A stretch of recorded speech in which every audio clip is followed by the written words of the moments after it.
धन धन सतगुरु तेरा ही आसरा।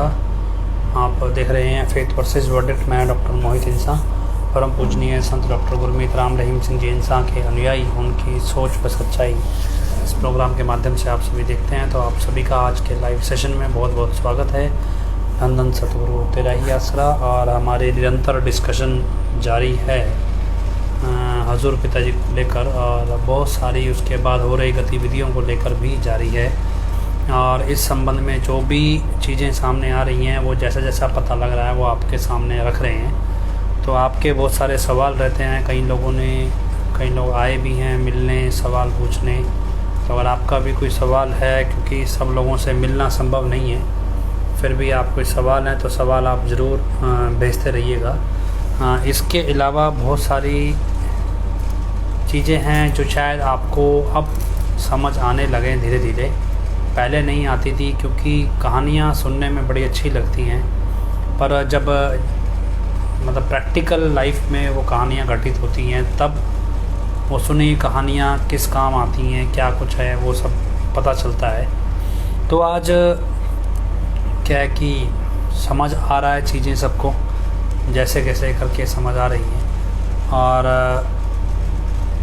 हम पॉजिटिव डायरेक्शन में आगे बढ़ रहे हैं। अभी प्रॉब्लम क्या है कि बहुत सारे लोगों को प्रॉब्लम्स तो रहती हैं। शोर मचाने वाले शोर मचाएंगे भी, नकली असली वगैरह वगैरह। इंटरेस्टिंग क्या है कि आईटी विंग ने शोर मचाना शुरू किया कि फेथ वर्सेस वर्डिक्ट नकली पिताजी को लेकर आएंगे। इट मीन्स क्या है कि अब क्योंकि आईटी विंग का मतलब आप समझ लीजिए भी हनीप्रीत ये बात कह रही। इसका मतलब ये है कि जो उन्होंने एक तरह से ये डिक्लेयर कर दिया है भी 1 से 2 हो सकते हैं, मतलब 2 हैं, और जब 2 हैं तो उसमें असली और नकली का भेद का रहेगा। और इसलिए अब ये शोर मचाना शुरू कर दिया है भी नकली आएंगे, असली आएंगे वगैरह वगैरह। और कहते पिताजी के हाथ पे चोट, कैसी चोट नहीं, जख्म है थोड़े, जैसे एड़ियाँ फट जाती हैं ना काम करके। आप काम करते हो एड़ियाँ फट जाती हैं कई बार नंगे पैर ज़्यादा घूमने से, इस तरह ज़्यादा खुश्की रहने से हाथ भी क्रैक आ जाते हैं हाथ में, इस तरह के क्रैक्स। जो आदमी पिताजी के बेस में था वो कौन है वो जल्दी बता देंगे जी आपको। क्योंकि एक नहीं था, हमारे हिसाब से कई हैं।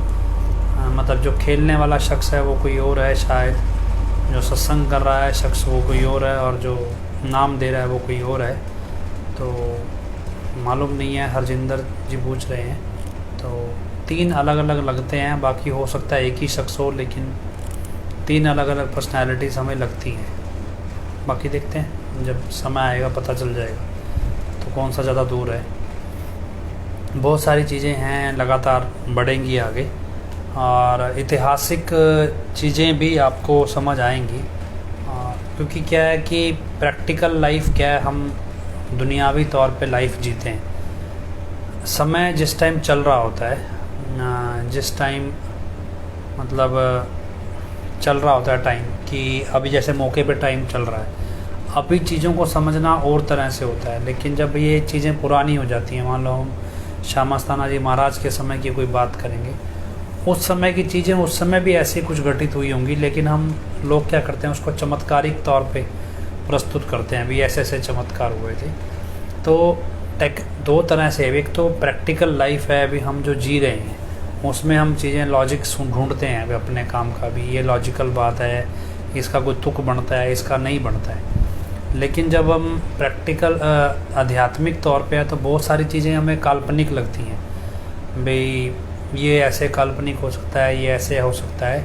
तो कल्पना मतलब काल्पनिक जो है वो बहुत सारे लोग हैं, मतलब काल्पनिक को समझना ही नहीं चाहते। लेकिन अभी जब उनको समझानी, उदाहरण के तौर पे अभी जैसे ये यूपी वाला जो था, अभी इसमें बोला अभी इसकी हाइट बढ़ गई है, 2-3 इंच बढ़ गई है। अभी कोई कहने लगा अभी जी गुरु जी चाहें तो 1000 फीट अपनी हाइट बढ़ा लें। मतलब ये कोई तुकसार नहीं है। हाँ, आध्यात्मिक तौर पे इसके मायने कुछ अलग हैं, लेकिन अगर आप प्रैक्टिकल आओगे तो वो एक अलग तरीका है। भी ऐसे कैसे 1000 फीट बढ़ा लें, 3 इंच बढ़ गई तो क्या हो गया।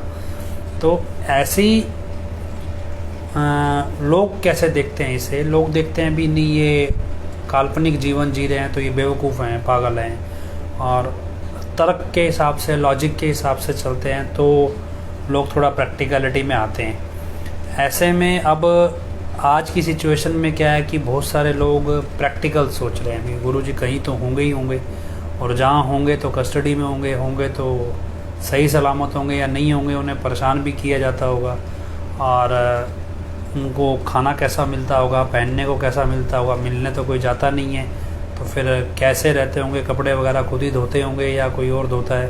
तो ये सारी चीज़ें लोग प्रैक्टिकल तौर पे प्रिज्यूम करते हैं। और काल्पनिक तौर पे क्या जी, वो तो रब है जी, वो तो ऐसे चुटकी बजाए काम हो जाए, ये हो जाए, वो हो जाए, वो मतलब एक तरह से उसको इस तरह से पेश कर देते हैं भी उसमें हम गुरुजी का फ़िक्र करें ही ना, एक तरह से वो इस तरह से उसकी लैंग्वेज बना देते हैं। और ऐसे में अब बहुत से लोग क्या है कि कल्पना के तौर पे सोचते हैं भी ऐसे करें तो ऐसे हो जाएगा, ऐसे करें तो ऐसे हो जाएगा।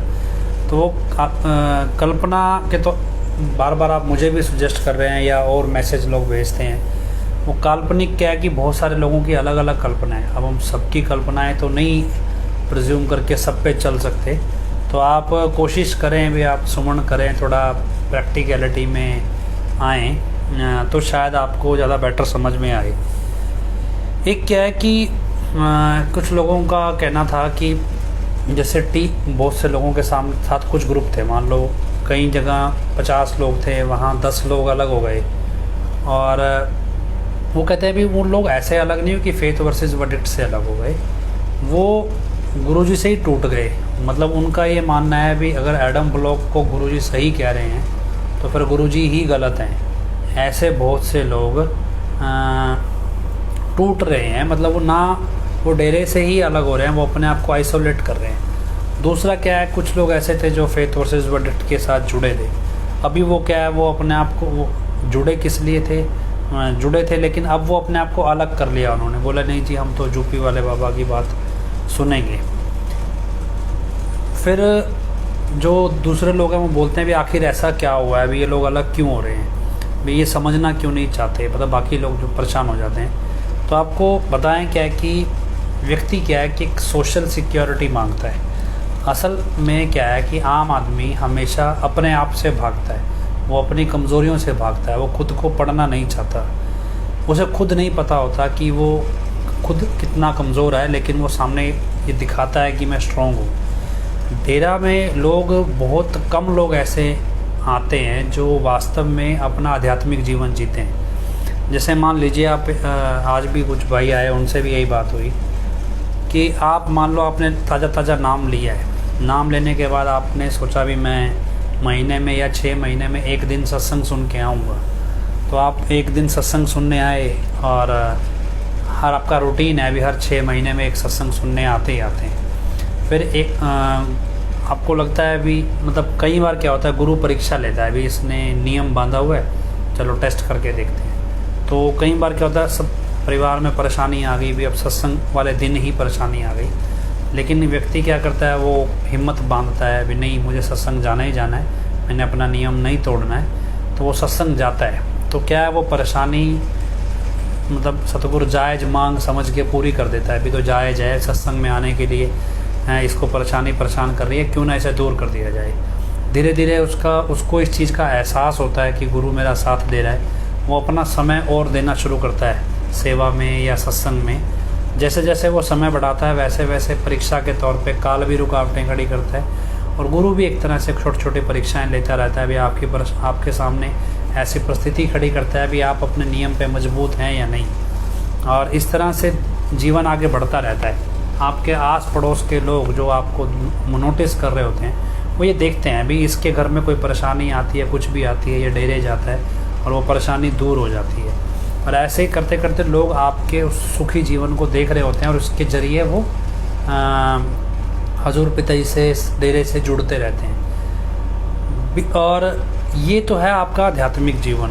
दूसरा क्या है कि लोग समझते हैं कि हमें सोशल सिक्योरिटी चाहिए। मान लीजिए आपको कई ख़ास तौर पे व्यापारी लोग होते हैं, वो क्या देखते हैं भी समाज में कोई समस्या हो गई, लड़ाई हो गई। अब क्या है कि उम्मीद नहीं करते भी आप किसी मंदिर के ट्रस्ट में जुड़े हैं या मंदिर में जाते हैं या किसी भी तीर्थ स्थान पे, तो इतना एक्सपेक्टेड नहीं होता कि वो लोग आपकी मदद के लिए आ जाएं। लेकिन अब जब एक संस्था के साथ आप जुड़ जाते हैं तो संस्था का वो बैकअप हो जाता है। इसी तरह सोशल सिक्योरिटी, सामाजिक सुरक्षा के लिहाज से लोग डेरा से जुड़े, उनको सामाजिक सुरक्षा मिले, और वो सुरक्षा जिधर बहुमत होगा वो उधर जाएंगे क्योंकि उनको परमार्थ या परोपकार या ये सब रूहानियत की ज़रूरत नहीं है, उनको सामाजिक सुरक्षा के लिए उनको डेरा चाहिए। और एक स्टेज पे जैसे फेथ वर्सेस वर्डिक्ट ने बोलना शुरू किया और लोगों को एहसास हुआ भी मैनेजमेंट गलत है और इनके साथ रहेंगे तो सामाजिक सुरक्षा नाम की चीज़ जो है वो हो नहीं पाएगी।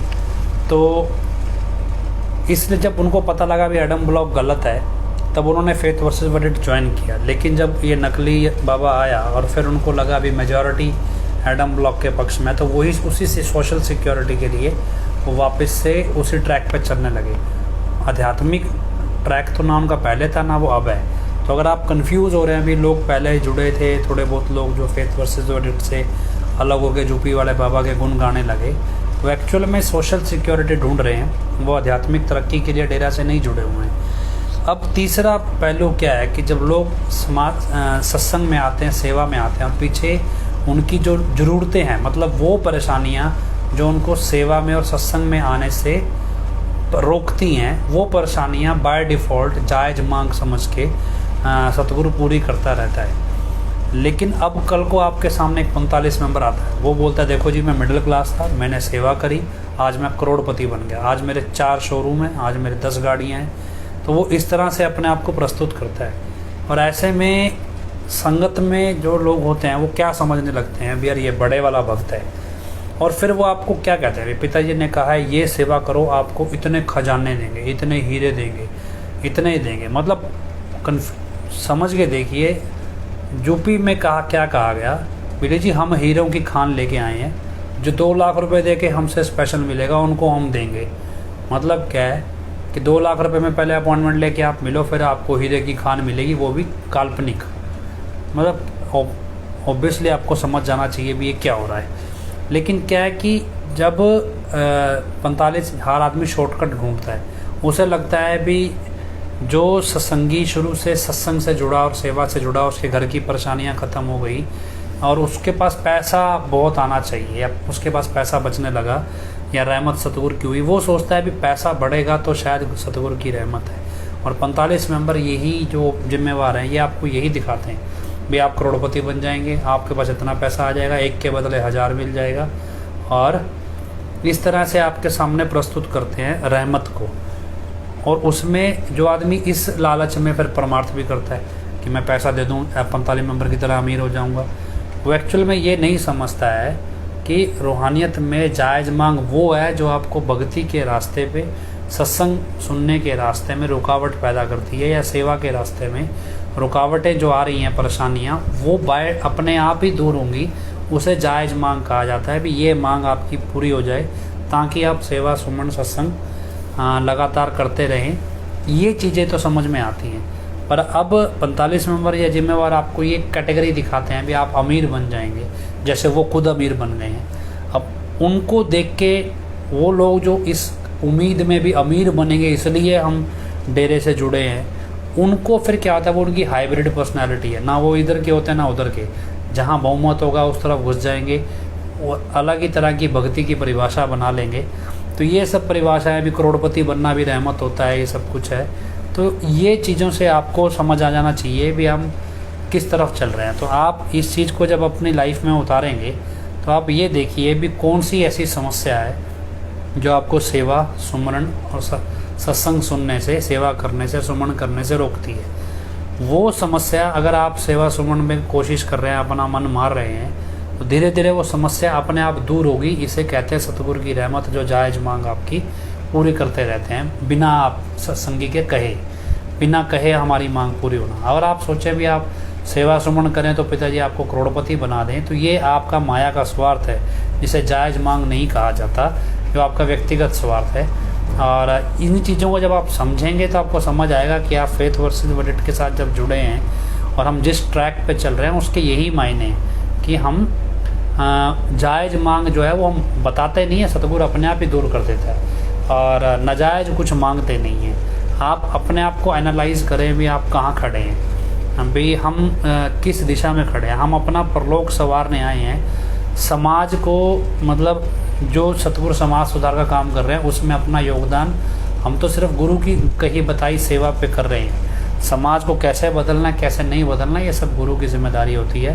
हमारा काम गुरु की बताई सेवा को उनके वचन मानना होता है। तो यही चीज़ आप समझिए और इससे आपको अंदाज़ा लग जाएगा भी जो लोग आपको मूर्ख बना रहे हैं कि आपको रहमतों के नाम पे कोठियाँ बंगले कारें मिलेंगी, हीरो जवाहरात मिलेंगे, ये सब क्या है? ये सब आपके अंदर पल रहा स्वार्थ है जिसको वो हवा दे के आपको ये एहसास करा रहे हैं भी आप ऐसे भक्ति में आगे बढ़ रहे हैं। ये भक्ति की परिभाषा नहीं होती है।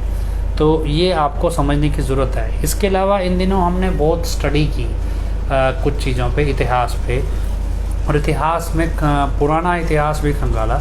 उसमें जैसे बौद्ध धर्म का भी, सिख धर्म का भी, इस्लाम का भी, मुस्लिम हिंदू का भी, तो उसमें कुछ चीज़ें अजीब मिली और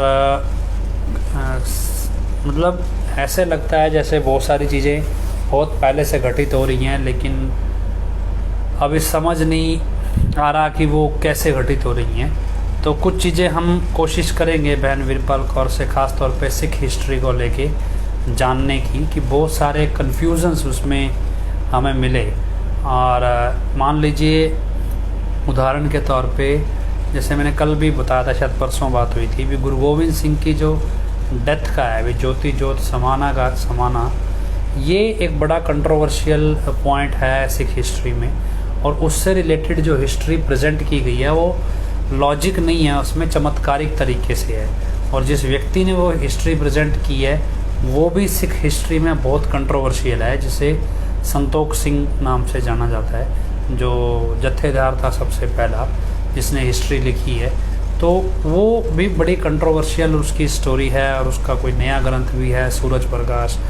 मतलब हिस्टोरियन की अपनी एक कंट्रोवर्सी है, और उसके बाद उसकी जो लिखी गई हिस्ट्री है वो डाउटफुल है।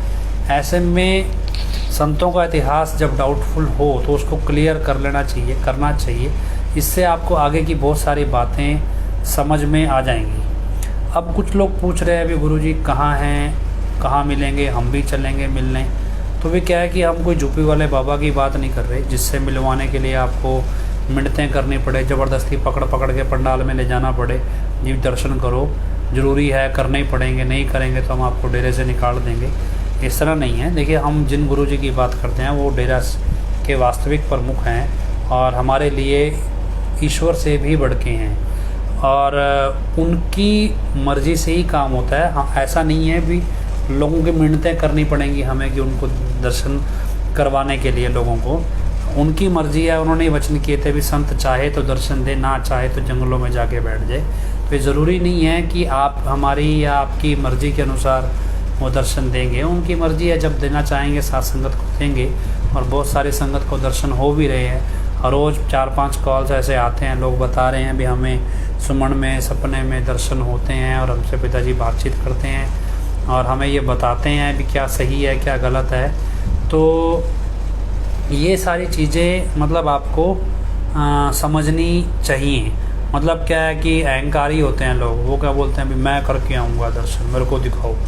भी क्या है कि अब संत को इस तरह अहंकार से या जिद से, बदतमीज़ी से नहीं पाया जाता। वो यूपी वाले बाबा नहीं हैं, लोगों को ज़बरदस्ती धमका के, बेवकूफ़ बना के, केमिकल खिला के आप धक्के से दर्शन करवाएं, धक्के से यूट्यूब पे लाइक करवाएं, वो वाला ड्रामा नहीं है। ये संतों का वास्तविक जीवन है, और संतों की रमज को कोई समझ नहीं सका है।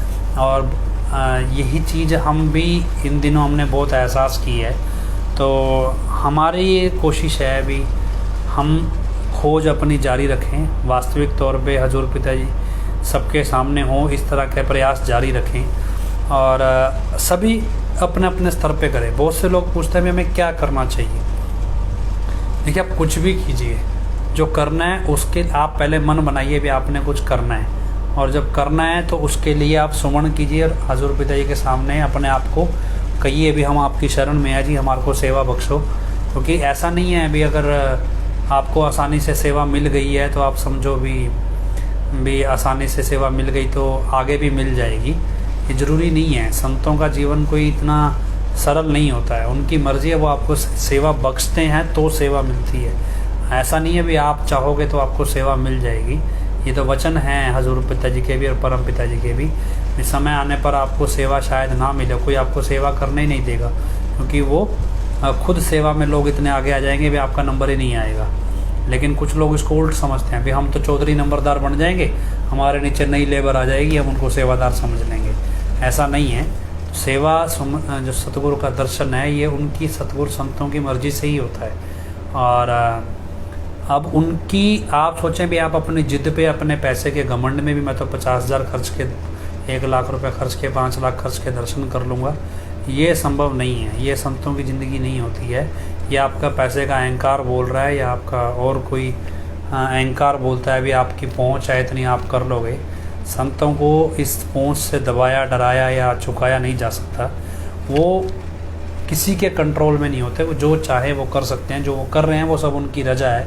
और ये तो इतिहास है, संतों की वाणी है भी। संत की रमज को कोई नहीं समझ सका और तो इंसान के बस की बात नहीं है। संत चाहें तो समझा सकते हैं, संत ना चाहें तो आप जोर लगा ले, कोई भी व्यक्ति जोर लगा ले, समझ नहीं सकता है। तो ऐसे अहंकारी लोगों से भी आपको बचना चाहिए जो बिना मतलब अपना इस तरह का जो सोचते हैं भी हम पैसे के दम पे गुरु खरीद लेंगे। तो हालांकि पैसा भी उन्होंने खुद नहीं कमाया होता, वो भी लूटा होता है। तो तब वो ऐसे लोगों से मतलब जितना दूर रहें तो अच्छा है। कोई सवाल ऐसा और स्पेसिफिक दिख नहीं रहा है भी जो हम डिस्कस कर सकें। फिर भी कोई हो तो आप बताइए, कोई क्वेश्चन आपका ऐसा हो जो हम डिस्कस करें। बाकी सिख हिस्ट्री को लेके हमने थोड़ा रिसर्च की है, क्योंकि क्या है कि ये सबसे क्लोजेस्ट हिस्ट्री है। हमने आपको कल बोला था मैंने भी, कुका मूवमेंट है एक, उसको आप स्टडी कीजिए। दीप सिंह, बाबा दीप सिंह एक सिख करैक्टर, सिखिज़म में एक हुए हैं शहीद। उनका जो उनकी आखिरी लड़ाई है उसके जो थॉट प्रोसेस है उसको आप स्टडी कीजिए। बहुत सारी चीज़ें आपको क्लियर होगी भी आध्यात्मिक दुनिया कैसी होती है, क्यों इस दुनिया में लोग बिना सोचे समझे अपनी जान की बाजी लगा देते हैं। तो ये सारी चीज़ें हैं। पिटीशन 20 जुलाई को क्या हुआ था, अगली तारीख लगी हुई है, शायद 4 अगस्त की है पिटीशन। PIL में है और रिट पिटीशन नहीं है जी। तो और अगर किसी भाई के पास सलावतपुरा डेरा की कोई तस्वीरें हों या जिसमें हजूर पिताजी की तस्वीरें सलावतपुर डेरा की अगर आपकी किसी के पास हों तो आप हमें फेसबुक पे या ईमेल पे आप भेज सकते हैं। drmohitinsan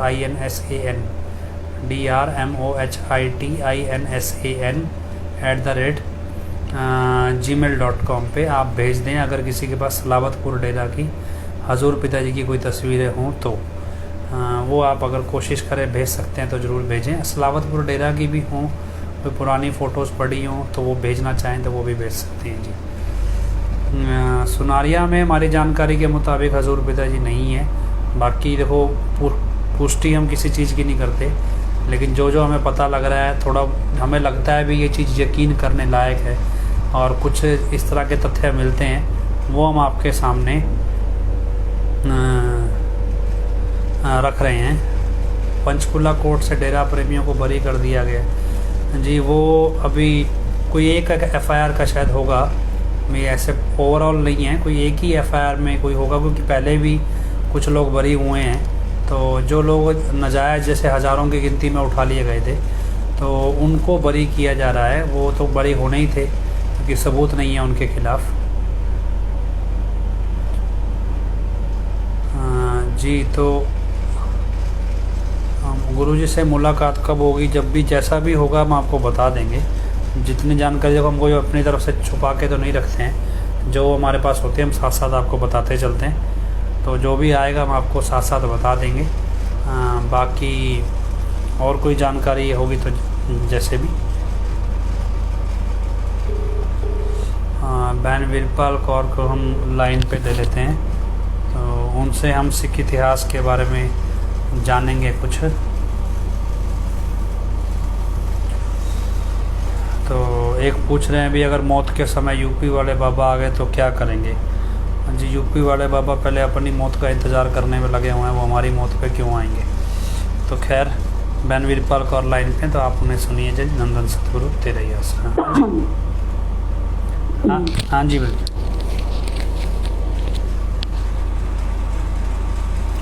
बोलो जी। बहुत ही प्यारे सतगुरु जी की प्यारी प्यारी साध संगत, सतगुरु तेरा ही आसरा। गुरु प्यारी साध संगत जी, शहनशाह दे शहनशाह कुल मालिक पार ब्रह्म परमेश्वर प्यारे गुरु पिता जी संत डॉक्टर गुरमीत राम रहीम सिंह जी इंसान दे पवित्र महीने ਦੀ ਸਾਰਿਆਂ ਨੂੰ ਲੱਖ ਲੱਖ ਵਧਾਈ ਹੋਵੇ। ਤੇ ਗੁਰੂ ਪਿਤਾ ਜੀ ਦੇ ਪਵਿੱਤਰ ਚਰਨਾਂ ਵਿੱਚ ਅਰਦਾਸ ਹੈ ਕਿ ਉਹ ਜਲਦੀ ਹੀ ਬੁਰਾਈ ਦਾ ਸਰਵਨਾਸ਼ ਕਰਕੇ ਸੱਚ ਦਾ ਡੰਕਾ ਪੂਰੀ ਦੁਨੀਆ ਵਿੱਚ ਵਜਾਉਣ। ਧੰਨ ਧੰਨ ਸਤਿਗੁਰੂ ਤੇਰਾ ਹੀ ਆਸਰਾ। ਆਪਾਂ ਨੂੰ ਸਾਰਿਆਂ ਨੂੰ ਪਤਾ ਹੀ ਹੈ ਕਿ ਪਿਆਰੇ ਗੁਰੂ ਪਿਤਾ ਦਾ ਜਨਮ ਕਿੱਕਰ ਖੇੜਾ ਵਿਖੇ ਹੋਇਆ ਸੀ। ਉਹਨਾਂ ਦੇ ਆਪਣੇ ਨਾਨਕੇ ਪਿੰਡ ਵਿੱਚ ਹੋਇਆ ਸੀ। ਬਾਪੂ ਜੀ ਸਰਦਾਰ ਮੱਘਰ ਸਿੰਘ ਜੀ ਦੇ ਘਰ ਤੇ ਮਾਤਾ ਪੂਜਨੀਕ ਮਾਤਾ ਨਸੀਬ ਕੌਰ ਜੀ ਦੇ ਘਰ। ਗੁਰੂ ਪਿਤਾ ਜੀ ਅਕਸਰ ਬਾਪੂ ਜੀ ਦੀਆਂ ਗੱਲਾਂ ਆਪਾਂ ਨੂੰ ਬਹੁਤ ਸੁਣਾਉਂਦੇ ਹੁੰਦੇ ਸੀ। ਉਹਦੇ ਤੋਂ ਪਤਾ ਲੱਗਦਾ ਹੁੰਦਾ ਸੀ ਕਿ ਗੁਰੂ ਪਿਤਾ ਜੀ ਬਾਪੂ ਜੀ ਨੂੰ ਕਿੰਨਾ ਪਿਆਰ ਕਰਦੇ ਸੀ। 5 ਅਕਤੂਬਰ ਨੂੰ ਇਸੇ ਕਰਕੇ ਬਾਪੂ ਜੀ ਦੀ ਬਰਸੀ ਤੇ ਗੁਰੂ ਪਿਤਾ ਜੀ ਸ਼ਾਸਤਰਾਂ ਜੀ ਗ੍ਰੀਨਸ ਵੈਲਫੇਅਰ ਫੋਰਸ ਸਮਾਪਤੀ ਦਿਵਸ ਹੈ ਉਹ ਵੀ ਮਨਾਉਂਦੇ ਹੁੰਦੇ ਸੀ। ਪਰ ਅੱਜ ਬਹੁਤ ਦੁੱਖ ਹੋ ਰਿਹਾ ਹੈ ਕਿ ਕੁਝ ਲੋਕ ਜੋ ਡੇਰੇ ਦੀ ਗੱਦੀ ਦਾ ਲਾਲਚ ਕਰ ਬੈਠੇ ਹੈ ਜਾਂ ਡੇਰੇ ਦੀ ਗੱਦੀ ਤੇ ਖੁਦ ਬੈਠਣਾ ਚਾਹੁੰਦੇ ਹੈ, ਉਹਨਾਂ ਸ਼ੈਤਾਨੀ ਲੋਕਾਂ ਨੇ ਗੁਰੂ ਪਿਤਾ ਜੀ ਦੇ ਆਧਾਰ ਕਾਰਡ ਤੋਂ ਹੀ ਬਾਪੂ ਜੀ ਦਾ ਨਾਮ ਜਿਹੜਾ ਉਹ ਹਟਾ ਦਿੱਤਾ ਹੈ। ਜਿਹੜੀ ਸ਼ੈਤਾਨੀ ਬੇਟੀ ਹੈ ਇਹਨੇ ਇੰਨੀ ਘਟੀਆ ਹਰਕਤ ਕੀਤੀ ਹੈ ਕਿ ਦੇਖ ਕੇ ਬਹੁਤ ਜ਼ਿਆਦਾ ਦੁੱਖ ਹੋ ਰਿਹਾ ਹੈ। ਸਾਰਿਆਂ ਨੂੰ ਪਤਾ ਹੈ, ਚਾਹੇ ਗਰਮੀ ਹੋਵੇ, ਚਾਹੇ ਸਰਦੀ ਹੋਵੇ, ਚਾਹੇ ਤੂਫਾਨ ਹੋਵੇ, ਚਾਹੇ ਮੀਂਹ ਹੋਵੇ, ਗੁਰੂ ਪਿਤਾ ਜੀ ਨੇ 18 ਘੰਟੇ ਸਾਧ ਸੰਗਤ ਚ ਕੰਮ ਕੀਤਾ। ਐਡੇ ਵੱਡੇ 50 ਫੁੱਟ ਉੱਚੇ ਜਿਹੜੇ ਸੀਗੇ ਟਿੱਬੇ ਸੀ, ਜਿਨ੍ਹਾਂ ਨੂੰ ਮਤਲਬ ਕਿ ਕਰਾ ਕੇ ਗੁਰੂ ਪਿਤਾ ਜੀ ਨੇ ਸਾਧ ਸੰਗਤ ਨੂੰ ਨਾਲ ਲਗਾ ਕੇ ਕਿਵੇਂ ਅੱਜ ਬਾਗ ਬਹਾਰਾਂ ਲਾਈਆਂ। ਤੇ ਜਦੋਂ ਇਹ ਬਾਗ ਬਹਾਰਾਂ ਲੱਗ ਗਈਆਂ ਤੇ ਸ਼ੈਤਾਨੀ ਬੇਟੀ ਹੈ ਜਿਹੜੀ ਉਹ ਵਿਹਲੀ ਬੈਠੀ ਡੇਰੇ ਦੀ ਮਾਲਕ ਬਣ ਕੇ ਬੈਠ ਗਈ। ਪਰ ਕੋਈ ਗੱਲ ਨਹੀਂ, ਸਿਆਣਾ ਦੀ ਕਹਾਵਤ ਹੈ 4 ਦਿਨਾਂ ਦੀ ਚਾਂਦਨੀ ਤੇ ਫਿਰ ਹਨੇਰੀ ਰਾਤ। ਇਹ ਚਿਰਕ ਦਿਨਾਂ ਦੀ ਚਾਂਦਨੀ ਹੈ। ਬਹੁਤ ਜਲਦੀ ਜਿਹੜੀ ਸ਼ੈਤਾਨੀ ਲੋਕਾਂ ਦੀ ਹਨੇਰੀ ਰਾਤ ਆਉਣ ਵਾਲੀ ਹੈ। ਗੁਰੂ ਪਿਤਾ ਜੀ ਦੇ ਵਚਨ ਹਨ ਕਿ ਫਿਰ ਹੱਸਿਆ ਤਾਂ ਕੀ ਰੋਇਆ ਵੀ ਨਹੀਂ ਜਾਣਾ। ਮੌਤ ਮੰਗੋਗੇ ਪਰ ਮੌਤ ਆਏਗੀ ਨਹੀਂ। ਲਾਇਨ ਹਾਰਟ ਫਿਲਮ ਦੇ ਵਿੱਚ ਵੀ ਗੁਰੂ ਪਿਤਾ ਇੱਕ ਡਾਇਲੌਗ ਬੋਲ ਕੇ ਕਿਹਾ ਕਿ ਬਹਾਦਰੋ ਐਸੀ ਕੜੀਆਂ ਜੋੜੋ ਕਿ ਦੁਸ਼ਮਣ ਕੋ ਜਮਦੂਤੀ ਬਾਹਰ ਨਿਕਾਲੇ। ਮਤਲਬ ਕਿ ਸਾਰੀ ਉਮਰ ਆਖਰੀ ਸਵਾਸ ਤੱਕ ਇਹ ਲੋਕ ਹੈ ਜਿਹੜੇ ਸ਼ੈਤਾਨੀ ਲੋਕ ਹੈ ਜੇਲ੍ਹ ਵਿੱਚ ਰਹਿਣਗੇ। ਮਰਨ ਤੋਂ ਬਾਅਦ ਵੀ ਇਹਨਾਂ ਨੂੰ ਜਮਦੂਤੀ ਲੈ ਕੇ ਜਾਵੇਗਾ, ਮਤਲਬ ਇਹ ਘੋਰ ਨਰਕਾਂ ਦੇ ਵਿੱਚ ਹੀ ਜਾਣਗੇ। ਗੁਰੂ ਪਿਆਰੀ ਸਾਧ ਸੰਗਤ ਜੀ, ਗੁਰੂ ਪਿਤਾ ਜੀ ਨੇ ਜਿਸ ਮਿਸ਼ਨ ਨੂੰ ਲੈ ਕੇ ਧਰਤੀ ਤੇ ਅਵਤਾਰ ਧਾਰਨ ਕੀਤਾ ਹੈ, ਅਗਸਤ ਮਹੀਨੇ ਦੇ ਵਿੱਚ ਉਹਨਾਂ ਨੇ ਅਵਤਾਰ ਧਾਰਨ ਕੀਤਾ ਹੈ, ਉਹ ਆਪਣਾ ਮਿਸ਼ਨ ਪੂਰਾ ਕਰ ਰਹੇ ਹਨ ਤੇ ਕਰਕੇ ਹੀ ਰਹਿਣਗੇ। ਕਿਸੇ ਵੀ ਮਾਈ ਦੇ ਲਾਲ ਦੀ ਤਾਕਤ ਨਹੀਂ ਹੈ ਕਿ ਉਹਨਾਂ ਨੂੰ ਉਹਨਾਂ ਦੇ ਮਿਸ਼ਨ ਤੋਂ ਰੋਕ ਸਕੇ। ਆਪਣੀ ਇੱਕ ਗ੍ਰੰਥ ਹੈ ਸ਼ਾਸਤਰ ਨਾਮ ਦੀ ਸੰਦੇਸ਼ ਭਾਗ 3, ਉਹਦੇ ਵਿੱਚ ਇੱਕ 66 ਨੰਬਰ ਸ਼ਬਦ ਹੈ। ਜਿਸ ਨੂੰ ਧਿਆਨ ਨਾਲ ਤੁਸੀਂ ਪੜ੍ਹੋਗੇ ਤਾਂ ਉਹਦੇ ਵਿੱਚ ਤੁਹਾਨੂੰ ਜਿਹੜਾ ਸ਼ਬਦ ਆ ਪੜ੍ਹ ਕੇ ਪਤਾ ਲੱਗ ਜਾਏਗਾ ਕਿ ਗੁਰੂ ਪਿਤਾ ਜੀ ਦਾ ਮਿਸ਼ਨ ਕੀ ਹੈ। ਵੈਸੇ ਤਾਂ ਕਲਯੁਗ ਜਾਏਗਾ, ਸਤਯੁਗ ਆਏਗਾ, ਉਹਦੇ ਵਿੱਚ ਵੀ ਗੁਰੂ ਪਿਤਾ ਜੀ ਦਾ ਮਿਸ਼ਨ ਪਤਾ ਲੱਗਦਾ ਹੈ। ਗ੍ਰੰਥ ਦੇ ਵਿੱਚ ਆਪਣੇ ਬਹੁਤ ਸਾਰੇ ਗ੍ਰੰਥਾਂ ਦੇ ਵਿੱਚ ਬਹੁਤ ਸਾਰੇ ਸ਼ਬਦ ਹੈ ਜਿਨ੍ਹਾਂ ਤੋਂ ਸਾਨੂੰ ਗੁਰੂ ਪਿਤਾ ਜੀ ਜਿਹੜਾ ਮਿਸ਼ਨ ਹੈ ਧਰਤੀ ਤੇ ਅਵਤਾਰ ਧਾਰਨ ਦਾ ਉਹਦਾ ਬਿਲਕੁਲ ਕਲੀਅਰ ਕੱਟ ਪਤਾ ਲੱਗਦਾ ਹੈ। ਇਹਦੇ ਵਿੱਚ ਵੀ ਇੱਕ ਜਿਹੜਾ ਸ਼ੁਰੂ ਦੇ ਵਿੱਚ ਸ਼ੇਅਰ ਲਿਖਿਆ ਹੋਇਆ ਉਹਦੇ ਵਿੱਚ ਵੀ ਗੁਰੂ ਪਿਤਾ ਜੀ, ਕਿਉਂਕਿ ਇਹ ਜਿਹੜਾ ਗ੍ਰੰਥ ਹੈ ਲਿਖਿਆ ਹੀ ਗੁਰੂ ਪਿਤਾ ਜੀ ਨੇ, ਹਜ਼ੂਰ ਪਿਤਾ ਜੀ ਨੇ ਖੁਦ ਹੀ ਲਿਖਿਆ ਹੋਇਆ ਇਹ ਸਾਰੇ ਸ਼ਬਦ ਇਹਨਾਂ ਦੇ। ਇਹਦੇ ਵਿੱਚ ਸ਼ੇਅਰ ਦੇ ਵਿੱਚ ਲਿਖ ਗਿਆ ਜਿੱਧਰ ਵੀ ਦੇਖੋ ਸਤਿਗੁਰ ਸੱਚਾ ਸੌਦਾ ਕੀ ਜੈ ਜੈਕਾਰ ਹੈ। ਕੋਈ ਆਦਮੀ ਕਹੇ, ਕੋਈ ਸੰਤ ਕਹੇ, कोई कहे गुरु अवतार है। सच तो जय है कि कुल मालक सृष्टि का सृजनहार है। हमें तो मान इस बात करा शाह सतनाम जी हमारा दतार है। ਇਹਦੀ 3 नंबर कड़ी ਦੇ ਵਿੱਚ गुरु पिता जी ने लिखा है, राम का जोर नाम की होड़ हुए कई करोड़ जैसे शुरुआत अभी। मतलब जेडे कई करोड़ हो गए तो पिता जी कहते भी अजे शुरुआत ही है। चढ़ता लहंदा झुकेगा हर बंदा, झूलेगा सच झंडा, सच्चे का सौदा छाया, एक ही नाम सच्चा प्रभु नाम, राम का नाम सच्चा सौदा छाया। इस तो अगे देखो गुरु पिता जी चौथे च की लिखते हैं, काल है चिड़े दयाल से पीड़े, हद से गिरे है सच को रोक रहा। गुरु पिता जी शासन भी इस लाइन च गुरु पिता जी बिल्कुल क्लियर कट कर रहे हैं। मतलब सानू दस रहे हैं अपना मिशन दस रहे हैं, और दस रहे इस मिशन के विच रोड़ा कौन बन रहा है, रुकावट कौन पा रहा है। जुत्ती वाला बाबा तो बार बार कहना सी ना मेरा काल नाल समझौता है। ते अपने असल दे विच जो गुरु पिता जी वो की लिख रहे हैं शब्दां दे विच, का भी जो हुण ये राम नाम का जोर इन्ना चढ़ूगा ते चढ़दा ते लहंदा झुकूगा तो फिर उदों की काल की हो रहा है। काल है चिड़े दयाल से भिड़े, हद से गिरे है सच को रोक रहा, सच नहीं रुकना दबाए ना दबना, ऊपर और उठना सच्चा सौदा छाया, एक ही नाम। फिर अगली कड़ी च लिखा है, कलयुग जाना है, आज तक खत्म होना काल ना, फिर समझौता कि नहीं होगा गुरु पिता जी का। कलयुग जाना है, कलयुग जाना है सतयुग आना, राम राज लाना बहेगी प्रेम गंगा, जात ना पात ना अलग जमात, एक औकात सच्चा सौदा छाया। ये गुरु पिता का मिशन बिल्कुल क्लियर कट है भी कलयुग ने जाना है, सतयुग आना, राम राज लाना, राम राज लेके आएंगे, बहेगी प्रेम गंगा, जात ना पात ना अलग जमात, एक औकात सच्चा सौदा छाया। पैरे च लिखा जी हम ही थे जी हम ही हैं जी हम रहेंगे, जोत एक तीनों में, दिशा सतनाम जी शाह मस्तान एक है, जी दास को अपना मीत बनाया। ये गुरु पिता ये कहते जी असी हैं ते असी रहांगे, मतलब शाह मस्तान जी भी वो सी, शाह सतनाम जी तो मीत भी होना ही है। MS जी पिता जी ने नाम दिता सी, MS जी का अवतार महीना पिता जी ने कहा सीगा भी जेड़ा अगस्त महीना वो MS जी का अवतार महीना, मतलब अपने आप को पिता जी कुछ नहीं कहते, तो कहते जी हम थे हम है ते हम ही रहेंगे। विशास नाम शाह मस्तान ते भी अपने आप को मीत गुरु पिता जी कह रहे भी एक ही है। इसे करके अगस्त महीने में गुरु पिता जी कहते MS जी का अवतार महीना है। तो जेड़ा बाबा आ ये फिर किस औकात नाल ये कह रहा सीगा कि मेरे च परम पिता जी मर्ज हो गए, मेरे च हुण मैं 5 साल भगती च बैठा रहा तो मेरे हाथ पैर जेडे वधे और मेरे च परम पिता जी आ गए, मेरे च प्रगट हो गई। जो है ही वो एक, तो दो है ही एक ही जोत, ये ठीक है जोत एक तीनों में, वो तो एक ही जोत है। तो फिर मतलब कि एक होर पूछने वाला हो इस बाबे नूं, एक तो मैंने हैरानी के सामने बैठे इन्ने गुंगे बोले बन के बैठे रहे, घट्टो घट्ट खड़े होके तो पुछ लेने, जो कहते सी मेरी हाइट वध गई, मेरे हाथ वध गए, मेरे पैर वध गए, तो मेरी अखां बदल गई भी मेरे च परम पिता जी समा गए, तो खड़े होके आए पुछ लेंगे फिर बाकी तो सारा कुछ परम पिता जी बन गया, फिर जेड़ा फेस है चेहरा ये क्यों नहीं परम पिता जी का बनया, जी आवाज है वो क्यों नहीं परम पिता जी की बनी गई, जरा तो वही परम पिता जी बना के ले लेंदा, फिर देख लेंगे जी कोई गुरु मानता या ना मानता। मतलब गुरु प्यारी साध संगत जी जेडे सामने गुरु पिता जी ने ग्रंथां दे विच शब्द लिखे है, सिर्फ ओदे विच ही अपना मिशन क्लियर नहीं किया। जेहड़ियां फिल्मां बनाईयां गुरु पिता जी ने, गुरु पिता ने जेहड़ियां फिल्मां बनाईयां, फिल्मां दे विच बिल्कुल सारा कुछ कहानियां क्लियर है, आने वाले समय दा विच किवें घटनावां घटनियां वो सारियां फिल्मां दे विच गुरु पिता ने दस्सिया। इस करके गुरु पिता ने कहा सी जेहड़ियां फिल्मां नूं वार-वार देखो, ध्यान नाल देखो, आपां नूं क्यों सत्संग ते भंडारा दा साथ दिता, क्योंकि गुरु पिता जी चाहते सी कि जो असीं फिल्मां देखांगे तो सानूं जेहड़ियां आने वालियां घटनावां घटनियां उन्हां दा भी साडी संगत नूं पता चलूगा। हुण आपां देखेंगे जी लाइन हार्ट फिल्म है, जे तुसीं ओहदी शुरुआत दे विच देखो तो ਉਹਦੇ ਵਿੱਚ ਜਿਹੜਾ ਰਾਂਚੀ ਆ ਉਹ ਆ ਕੇ ਕੀ ਕਹਿੰਦਾ है कि यही है हमारे लिए सबसे बड़ा खतरा। गुरु पिता जी रोज की कह रहे हैं, यही है हमारे लिए सबसे बड़ा खतरा। 300 साल पहले भी हम इसी की वजह से हारे थे। हमने सोचा था धरती के दूसरे लोगों की तरह 150 साल पहले मर गया होगा, ये भी मर गया होगा, पर ये आज भी जिंदा है। फिर दूसरा जो नाल वाला वो पूछदा नूं कहना फिर अब हम इस खतरे से कैसे निपटेंगे, तो फिर उत्थे रौंची की कहता है तो रणजी के कहना पहले सिर्फ हमने हमला किया था पर अब हम 5 ग्रह मिलकर हमला करेंगे सुपर पावर वेपन्स के साथ।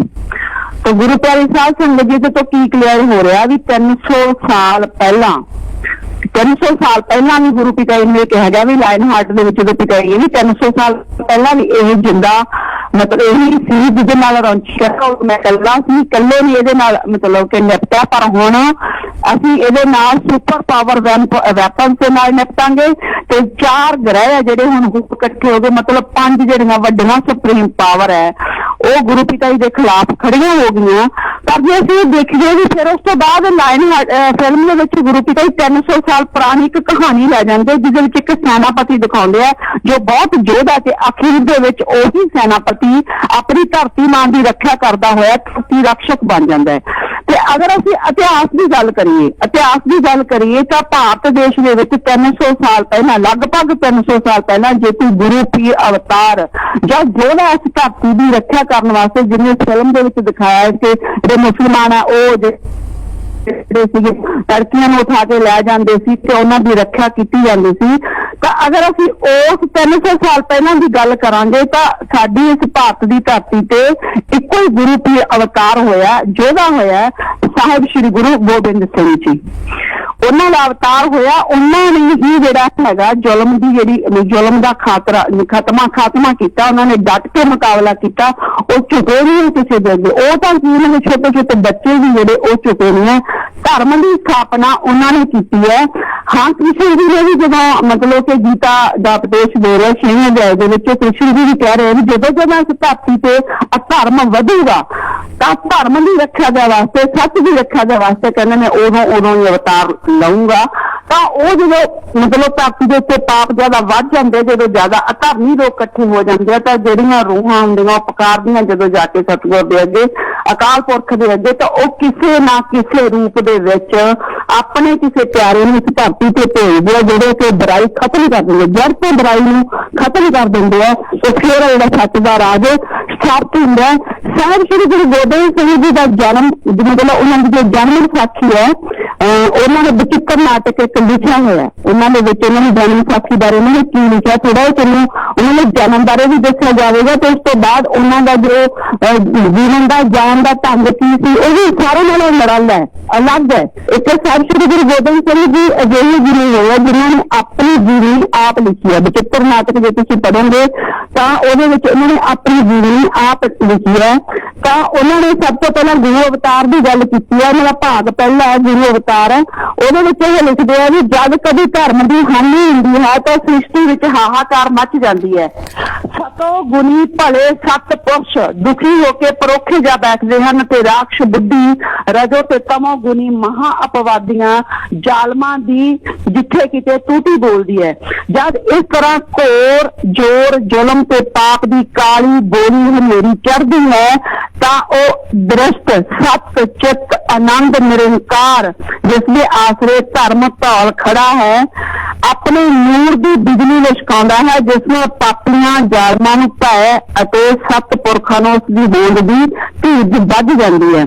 ਜਦੋਂ ਦੁਨੀਆ ਦੇ ਰਾਜੇ ਅਤੀ ਜ਼ਾਲਮ ਹੋ ਕੇ ਪਰਜਾ ਨੂੰ ਜ਼ੁਲਮ ਨਾਲ ਅਕਾਰਨ ਬਿਨਾਂ ਕਿਸੇ ਕਾਰਨ ਦੇ ਤੰਗ ਕਰਦੇ ਹਨ ਤਾਂ ਪਰਜਾ ਦੇ ਲੋਕ ਅਤੀ ਦੁਖੀ ਹੋ ਕੇ ਆਪਣੀ ਰੱਖਿਆ ਵਾਸਤੇ ਅਨੰਤ ਸ਼ਕਤੀ ਅੱਗੇ ਪੁਕਾਰ ਕਰਦੇ ਹਨ ਜਿਸ ਨੂੰ ਨਿਵਾਰਨ ਵਾਸਤੇ ਨਿਰੰਕਾਰ ਕਿਸੇ ਮਹਾ ਵਿਅਕਤੀ ਨੂੰ ਸੰਸਾਰ ਤੇ ਭੇਜਦਾ ਹੈ।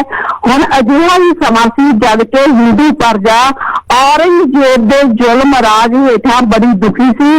ਇਸ ਸਮੇਂ ਕਿਸੇ ਸੰਤ ਸਿਪਾਹੀ ਵਿਅਕਤੀ ਦੀ ਲੋੜ ਸੀ ਜਿਹੜਾ ਕਿ ਜ਼ਾਲਮ ਦੇ ਜ਼ੁਲਮ ਦਾ ਟਾਕਰਾ ਕਰਨ ਦੇ ਯੋਗ ਹੋਵੇ ਜਿਸ ਵਿੱਚ ਸ਼ਕਤੀ ਅਤੇ ਭਗਤੀ ਦੋਵੇਂ ਗੁਣ ਹਾਜ਼ਰ ਹੋਣ ਜੋ ਸ਼ਕਤੀ ਨਾਲ ਭਗਤੀ ਦੀ ਰੱਖਿਆ ਕਰ ਸਕੇ ਅਤੇ ਭਗਤੀ ਨਾਲ ਜ਼ਾਲਮ ਦੀ ਸ਼ਕਤੀ ਨੂੰ ਪ੍ਰਹਾਰ ਕਰ ਸਕੇ। ਇਸ ਮਹਾਨ ਕਾਰਜ ਵਾਸਤੇ ਨਿਰੰਕਾਰ ਜੀ ਨੇ ਇੱਕ ਤਪ ਕਰ ਰਹੇ ਮਹਾ ਤਪਸਵੀ ਨੂੰ ਆਪਣੇ ਪੁੱਤਰ ਦਾ ਮਾਣ ਬਖਸ਼ ਕੇ ਸੰਸਾਰ ਵਿੱਚ ਭੇਜਿਆ। ਜੈਸਾ ਕਿ ਗੁਰੂ ਜੀ ਨੇ ਆਪਣੀ ਜਿਹੜੀ ਕਥਾ ਬਚਿੱਤਰ ਨਾਟਕ ਦੇ ਵਿੱਚ ਉਹਨਾਂ ਨੇ ਲਿਖਿਆ ਵੀ ਉਹਨਾਂ ਨੇ ਕਾਵ ਰੂਪ ਦੇ ਵਿੱਚ ਲਿਖਿਆ ਹੋਇਆ ਹੈ।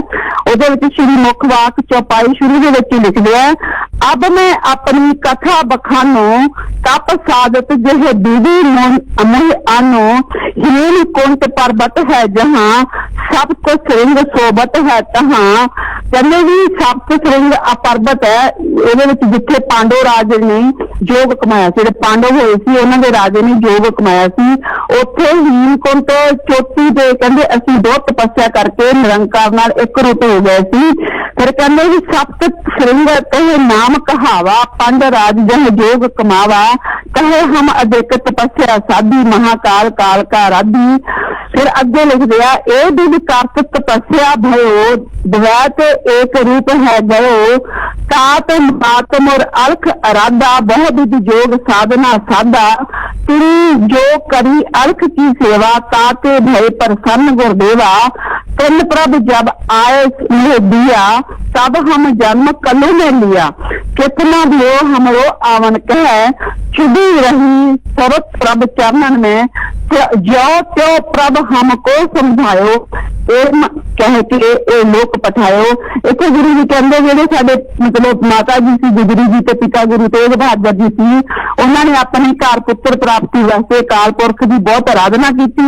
अकाल पुरख ने उन्होंने भगती उपर प्रसन्न होकर मैनू उन्होंने घर जन्म लैन वास्ते आख्या पर मेरी जी बिरती है कहते अकाल पुरख के सिमन रूपी चरणों में लगी हुई सी, इस करके मेरा संसार में आने वास्ते चित्त नहीं सी करता, परंतु प्रभु ने मैनू जिस तरह भी हो सकिया समझाया बुझाया ते इस तरह मैनू इस संसार में भेज दिता। क्योंकि शहीद कहते भी जो त्यो प्रभु हमको समझायो इन कह के ये लोक पठाए भी सामने इस संसार में भेज दिता।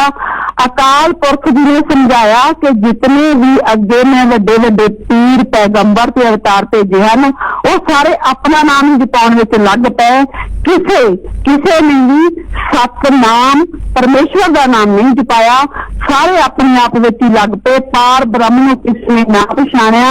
इस करके अकाल पुरख ने कहा फिर अगे वो मतलब चौपाई लिखते हैं मैं अपना सुत तोहे निवाजा पंथ परचर कर दे कह साजा जाहे तहां ते धर्म चलाए को विध करन ते लोक हटाए।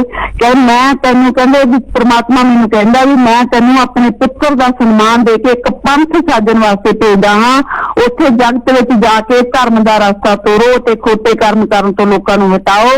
अकाल पुरख तो कहंदे फिर मैं ये हुक्म सुन के आप जी फिर फरमाउंदे आ दोहरा ठाड़ भयो में जोर कर बचन कहा फिर न्याय पंथ चले तब जगत में जब तुम करो सहाय। फिर कहते मैं हाथ जोड़ के खड़ा हो गया तो सिर निवा के बेनती की कि महाराज जोर जुलम का टाकरा करने वाला पंथ तद ही चल सकता है जेकर तुसी आप सहाय हो। फिर आप जी फरमाते हैं मतलब फिर अकाल पुरख मतलब उन्होंने कह रहा है यह कारण प्रभ मोहे पठायो तब मैं जगत जन्म धर आयो जिन तन कही तिनक तन कहो और किसी ते बैर न कहो। फिर गुरु गोबिंद सिंह जी कहते हैं कि जब इस कार्य वास्ते प्रभु जी ने मैंने भेजा तो मैं जन्म लैके जगत विच आया हाँ, जिस तरह उस अकाल पुरख ने मैनू आख्या सी उसे तरह ही मैं उन्हां जालम लोकां नूं समझावांगा, होर किसी पासों मैं अपना वैर नहीं लवांगा। आप जी दे इन्हां मुख वाक बचना तो स्पष्ट हो जाता है भी दुनिया उत्ते जुलम ते जदों अत्याचार वधदा है तां अकाल पुरख जिहड़ा आप जी नूं दुनिया की रक्षा वास्ते समय अनुसार योग समझ के हेमकुट पर्वत उत्ते तप करते हुए अपने विच एक रूप हुए व्यक्ति नूं उसके माता पिता दे राही संसार ते प्रगट किया जिन्हां ने प्रभु की जिहड़ी भगती करके पुत्र दी मंग की हुई सी। ते आपां इहदे विच देखिआ कि साहिब श्री गुरु गोबिंद सिंह जिहड़ा जन्म है वो किस तरह हुंदा है कि जो अकाल पुरख है जदों रूहां जाके ज्यादा करलाउण लग जांदियां तां उदों फिर खुद अकाल पुरख उन्हां दे कोल उदों हेमकुंड साहिब ते बैठे भगती कर रहे होंगे ते उन्हां नूं आके अपना दस दिया मिशन भी तुम ये जाके जिहड़ा हैगा इस टाइम उत्थे लोकां दी रक्षा करनी है। तो गुरु प्यारी साध संगत जी जिवें असीं देखदे हां कि सारिਆਂ ਤੋਂ अलग ही साहिब श्री गुरु गोबिंद सिंह जी दे जन्म साखी जिहड़ी कहानी है इसे तरह जिहड़ा इन्हां दे गुरु साहब दा आखिरी समय ਉਹ भी इन्हां दा बिल्कुल बाकी जिन्ने भी हुण तक गुरु पीर अवतार होए उन्हां तो बिल्कुल अलग है। ਤਾਂ ਇਹਨਾਂ ਦੇ ਲਾਸਟ ਦੇ ਵਿੱਚ ਕੀ ਹੁੰਦਾ, ਜਦੋਂ ਸਾਹਿਬ ਸ਼੍ਰੀ ਗੁਰੂ ਗੋਬਿੰਦ ਸਿੰਘ ਜੀ ਨੇ ਖਾਲਸਾ ਪੰਥ ਦੀ ਸਥਾਪਨਾ ਕਰ ਲਈ, ਤੇ ਆਪਾਂ ਨੂੰ ਪਤਾ ਹੈ ਕਿ ਕਿਵੇਂ ਖਾਲਸਾ ਨੇ ਫਿਰ ਜਿਹੜਾ ਜੰਗਾਂ ਲੜੀਆਂ, ਤਾਂ ਗੁਰੂ ਸਾਹਿਬ ਨੇ ਕਿਵੇਂ 40-40 ਸਿੰਘ ਵੀ 10-10 ਲੱਖ ਫੌਜ ਦੇ ਨਾਲ ਲੜ ਲੈਂਦੇ ਸੀ। ਇੰਨੀ ਸ਼ਕਤੀ ਉਹਨਾਂ ਨੇ ਸਿੰਘਾਂ ਦੇ ਵਿੱਚ ਪੈਦਾ ਕਰਤੀ। ਉਹਨਾਂ ਨੇ ਕਿਹਾ ਵੀ ਸੀਗਾ ਵੀ 1.25 ਲੱਖ ਸੇਕ ਲੜਾਉਂ ਤभी ਗੋਬਿੰਦ ਸਿੰਘ ਨਾਮ ਕਹਾਉਂ, ਵੀ ਇੱਕ ਸਿੰਘ ਨੂੰ 1.25 ਲੱਖ ਫੌਜ ਦੇ ਨਾਲ ਮਤਲਬ ਲੜਾਉਣ ਦੇ ਕਾਬਲ ਕਰ ਦਿੱਤਾ ਸੀ ਉਹਨਾਂ ਨੇ। ਤਾਂ ਅਖੀਰ ਦੇ ਵਿੱਚ ਜਦੋਂ ਉਹ ਤਲਵੰਡੀ ਸਾਬੋ ਦੇ ਵਿੱਚ ਦਮਦਮਾ ਸਾਹਿਬ ਦੇ ਵਿੱਚ ਇੱਥੇ ਬੈਠ ਕੇ ਸਾਹਿਬ ਸ਼੍ਰੀ ਗੁਰੂ ਗ੍ਰੰਥ ਸਾਹਿਬ ਦੀ ਰਚਨਾ ਕਰਕੇ ਤੇ ਨੰਦੇੜ ਚਲੇ ਜਾਂਦੇ ਆ, ਵਾਪਸ ਜਦੋਂ ਉਹ ਦੱਖਣ ਨੂੰ ਚਲੇ ਜਾਂਦੇ ਆ, ਤਾਂ ਉੱਥੇ ਅਚਾਨਕ ਕੀ ਹੁੰਦਾ, ਇੱਕ ਦਿਨ ਗੁਰੂ ਸਾਹਿਬ ਆ ਜਿਹੜੇ ਹੈਗੇ ਆ, ਗੁਰੂ ਜੀ ਦੇ ਦੋਵੇਂ ਜਿਹੜੇ ਉੱਥੇ ਦੀਵਾਨ ਲੱਗਦੇ ਹੁੰਦੇ ਸੀ ਹਜ਼ੂਰ ਸਾਹਿਬ ਨੰਦੇੜ ਦੱਖਣ ਦੇ ਵਿੱਚ ਹੈ, ਤਾਂ ਉੱਥੇ ਜਿਹੜੇ ਲੋਕ ਦਰਸ਼ਨ ਕਰਨ ਵਾਸਤੇ ਗੁਰੂ ਸਾਹਿਬ ਜੀ ਦੇ ਆਉਂਦੇ ਹੁੰਦੇ ਸੀ। ਪਰ ਕਈ ਜਿਹੜੇ ਮੁਸਲਮਾਨ ਲੋਕ ਸੀ ਉਹ ਵੀ ਉਹਨਾਂ ਦੇ ਸ਼ਰਧਾਲੂ ਬਣ ਗਏ, ਉਹਨਾਂ ਨੇ ਵੀ ਅੰਮ੍ਰਿਤ ਛਕ ਕੇ ਤੇ ਨਾਲ ਹੀ ਉਹ ਜਿਹੜਾ ਸੀਗਾ ਖਾਲਸਾ ਫੌਜ ਦੇ ਵਿੱਚ ਰਲ ਗਏ। ਪਰ ਇੱਕ ਦਿਨ ਕੀ ਹੁੰਦਾ ਕਿ ਦੋ ਪਠਾਨ ਹੁੰਦੇ ਆ, ਉਹ ਅਚਾਨਕ ਗੁਰੂ ਸਾਹਿਬ ਦੇ ਜਿਹੜਾ ਹੈਗਾ ਉਹ ਛੁਰਾ ਮਾਰ ਦਿੰਦੇ ਆ ਸਰੀਰ ਦੇ ਵਿੱਚ, ਪੇਟ ਦੇ ਵਿੱਚ ਕਟਾਰ ਦੇ 2 ਵਾਰ ਕਰ ਦਿੰਦੇ ਆ। ਤਾਂ ਉਹ ਜਿਹੜੀ ਹੈਗੀ ਆ ਉਹਨਾਂ ਦਾ ਗੁਲ ਖਾਂ ਇੱਕ ਦਾ ਨਾਮ ਹੁੰਦਾ, ਇੱਕ ਦਾ ਨਾਂ ਰੁਸਤਮ ਖਾਨ, ਜੁਸਤਮ ਖਾਨ ਕੋਈ ਨਾਮ ਇਸ ਤਰ੍ਹਾਂ ਦਾ। ਤਾਂ ਗੁਰੂ ਸਾਹਿਬ ਜਦੋਂ ਦੇਖਿਆ ਜਾਂਦਾ ਵੀ ਜਿਹੜੇ ਸਿੱਖ ਦੇਖਦੇ ਆ ਵੀ ਗੁਰੂ ਸਾਹਿਬ ਨੂੰ ਜ਼ਖਮੀ ਕਰ ਦਿੱਤਾ ਗਿਆ, ਤਾਂ ਉਹ ਬਹੁਤ ਜ਼ਿਆਦਾ ਘਬਰਾ ਜਾਂਦੇ ਆ। ਤਾਂ ਫਿਰ ਗੁਰੂ ਸਾਹਿਬ ਨੇ ਉੱਥੇ ਸਿੰਘਾਂ ਨੂੰ ਹੌਸਲਾ ਦਿੱਤਾ, ਤਾਂ ਬਚਨ ਕੀਤੇ ਵੀ ਕੋਈ ਗੱਲ ਨਹੀਂ, ਤੁਸੀਂ ਚਿੰਤਾ ਨਾ ਕਰੋ, ਵੀ ਅਕਾਲ ਪੁਰਖ ਦਾ ਭਾਣਾ ਤਾਂ ਅਟੱਲ ਟਲਦਾ ਨਹੀਂ ਹੈ। ਤੇ ਫਿਰ ਉਸ ਤੋਂ ਬਾਅਦ ਗੁਰੂ ਸਾਹਿਬ ਦਾ ਇਲਾਜ ਕਰਵਾਇਆ ਜਾਂਦਾ, ਜਿਹੜਾ ਅੱਛਾ ਕੋਈ ਵੈਦ ਸੱਦ ਕੇ ਸਿਆਣੇ ਵੈਦ ਨੂੰ ਸਾਹਿਬ ਸ਼੍ਰੀ ਗੁਰੂ ਗੋਬਿੰਦ ਸਿੰਘ ਦਾ ਇਲਾਜ ਕਰਵਾਇਆ ਜਾਂਦਾ ਹੈ। ਤਾਂ ਬਾਅਦ ਦੇ ਵਿੱਚ ਜਿਹੜੀ ਉਹਨਾਂ ਦੀ ਫਿਰ ਬੇਟੀ ਜੋਤ ਸੁਣਾਉਣ ਦੀ ਤਿਆਰੀ ਲਿਖੀ ਹੈ ਉਸ ਸਾਖੀ ਦੇ ਵਿੱਚ, ਤਾਂ ਉਹ ਕਹਿੰਦੇ ਵੀ ਜਿਹੜੀ ਕੱਤਕ ਸੁਦੀ ਸੀਗੀ 1708, ਉਸ ਦਿਨ ਫਿਰ ਖਾਲਸਾ ਪੰਥ ਨੂੰ ਸ਼੍ਰੀ ਗੁਰੂ ਗ੍ਰੰਥ ਸਾਹਿਬ ਜੀ ਦੀ ਤਾਬਿਆ ਕਰਕੇ ਅੰਮ੍ਰਿਤ ਛਕਣਾ, ਕੇਸ ਰੱਖਣੇ, ਕੱਛਾ ਪਹਿਨਣਾ, ਸ਼ਾਸਤਰਮ ਸਦੰਗ ਸੰਗ ਰੱਖਣਾ ਇਹਦਾ ਹੁਕਮ ਦਿੱਤਾ, ਤੇ ਇੱਕ ਅਕਾਲ ਪੁਰਖ ਦੀ ਪੂਜਾ ਤੇ ਭਾਣਾ ਮੰਨਣਾ ਤੇ ਖਾਲਸਾਈ ਦਾ ਮੁੱਖ ਉਦੇਸ਼ ਦੱਸਿਆ। ਇਸੇ ਤਰ੍ਹਾਂ ਉਪਦੇਸ਼ ਸੀ ਜਿੱਥੇ ਖਾਲਸਾ ਪੰਥ ਦਾ ਉਦੇਸ਼ ਕਰਕੇ ਕਹਿੰਦੇ ਆਪ ਜੀ ਜਿਹੜੀ ਸੀਗੀ 1708 ਨੂੰ ਵਿਜਾਸਕ ਸੂਬਾ 1708 ਨੂੰ ਆਪਣੀ ਅੰਤਮ ਤਿਆਰੀ ਕਰਕੇ ਜਹਤ ਉਪਜੀ ਕਹਿ ਸੱਚੀ ਪ੍ਰੀਤ ਸਮਾਓ ਦੇ ਵਾਕ ਅਨੁਸਾਰ ਆਪਣੀ ਜੋਤੀ ਜਿਸ ਮਹਾਜੋਤੀ ਵਿੱਚ ਆਈ ਸੀ ਉਸ ਵਿੱਚ ਲੀਨ ਕਰਨ ਵਾਸਤੇ ਮਤਲਬ ਕਿ ਖਾਲਸਾ ਜੀ ਨੇ ਹੁਕਮ ਕੀਤਾ ਕਿ ਸਾਡਾ ਅੰਗੀਠਾ ਤਿਆਰ ਕਰੋ ਤੇ ਉਸ ਦੇ 4 ਛੁਰੀਆਂ ਕਨਾਕਾਂ ਲਾ ਦਿਓ।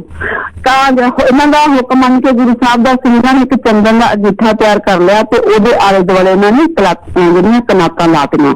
ਅੰਗੀਠਾ ਹੁੰਦਾ ਕਈ ਵਾਰੀ ਕਿਸੇ ਨੂੰ ਪਤਾ ਨਹੀਂ ਹੁੰਦਾ, ਜਦੋਂ ਆਪਾਂ ਕਿਸੇ ਦਾ ਸੰਸਕਾਰ ਕਰਦੇ ਹਾਂ ਅੰਤਮ ਸਮੇਂ ਤਾਂ ਆਪਾਂ ਲੱਕੜਾਂ ਜੋ ਚੰਦੇ ਆ ਉਸ ਟਾਈਮ, ਤਾਂ ਸ਼ਮਸ਼ਾਨ ਘਾਟ ਦੇ ਵਿੱਚ ਉੱਥੇ ਨੂੰ ਇੱਕ ਤਰ੍ਹਾਂ ਦਾ ਅੰਗੀਠਾ ਕਿਹਾ ਜਾਂਦਾ ਵੀ ਉਹ ਲੱਕੜਾਂ ਚੁਣਨ ਵਾਸਤੇ ਉਹਨਾਂ ਨੇ ਕਿਹਾ। ਤਾਂ ਚੰਦਨ ਦੀਆਂ ਜੋ ਅੰਗੀਠਾ ਉਹਨਾਂ ਨੇ ਤਿਆਰ ਕਰਵਾਇਆ, ਤਾਂ ਸਤਿਗੁਰੂ ਜੀ ਦੀ ਹੁਕਮ ਪਾ ਕੇ ਸੰਗਤਾਂ ਨੇ ਜਿਹੜਾ ਸੀ ਚੰਦਨ ਦੀ ਚੀਖਾ ਤਿਆਰ ਕਰਕੇ ਉਹਦੇ ਚਫੇਰੇ 4 ਚਫੇਰੇ ਕਨਾਤਾਂ ਲਗਾਤੀਆਂ, ਮਤਲਬ ਉੱਚੀਆਂ ਕਨਾਤਾਂ ਲਗਾਤੀਆਂ। ਤੇ ਫਿਰ ਗੁਰੂ ਸਾਹਿਬ ਨੇ ਮਤਲਬ ਕਿ ਕਿਹਾ ਵੀ ਇੱਥੇ ਪ੍ਰਦੇਸ਼ ਵਿੱਚ ਜਿਹੜੇ ਗੁਰੂ ਸਾਹਿਬ ਜੀ ਦੀ ਬੇਨਤੀ ਕੀਤੀ ਤੇ ਉਸ ਸਮੇਂ ਸਿੱਖ ਸੀ ਗੁਰੂ ਸਾਹਿਬ ਦੇ ਕੋਲ, ਕਿਉਂਕਿ ਜਦੋਂ ਗੁਰੂ ਸਾਹਿਬ ਦੱਖਣ ਚ ਗਏ ਤੇ ਜ਼ਿਆਦਾ ਤਾਂ ਪੰਜਾਬ ਦੀ ਸੰਗਤ ਪੰਜਾਬ ਚ ਹੀ ਰਹਿ ਗਈ, ਸਿੱਖ ਜਿਹੜੇ ਪੰਜਾਬ ਚ ਰਹਿ ਗਏ, ਬਾਕੀ ਕੁਛ ਗੁਰੂ ਸਾਹਿਬ ਪਹਿਲਾਂ 6 ਮਹੀਨੇ ਦਾ ਹਰਾਮਪੁਰ ਵੀ ਬੈਠੇ ਰਿਹਾ, ਉੱਥੋਂ ਵੀ ਸਿੰਘਾਂ ਨੂੰ ਵਾਪਸ ਭੇਜਿਆ ਸੀ ਪੰਜਾਬ ਦੀ ਸੰਗਤ ਨੂੰ।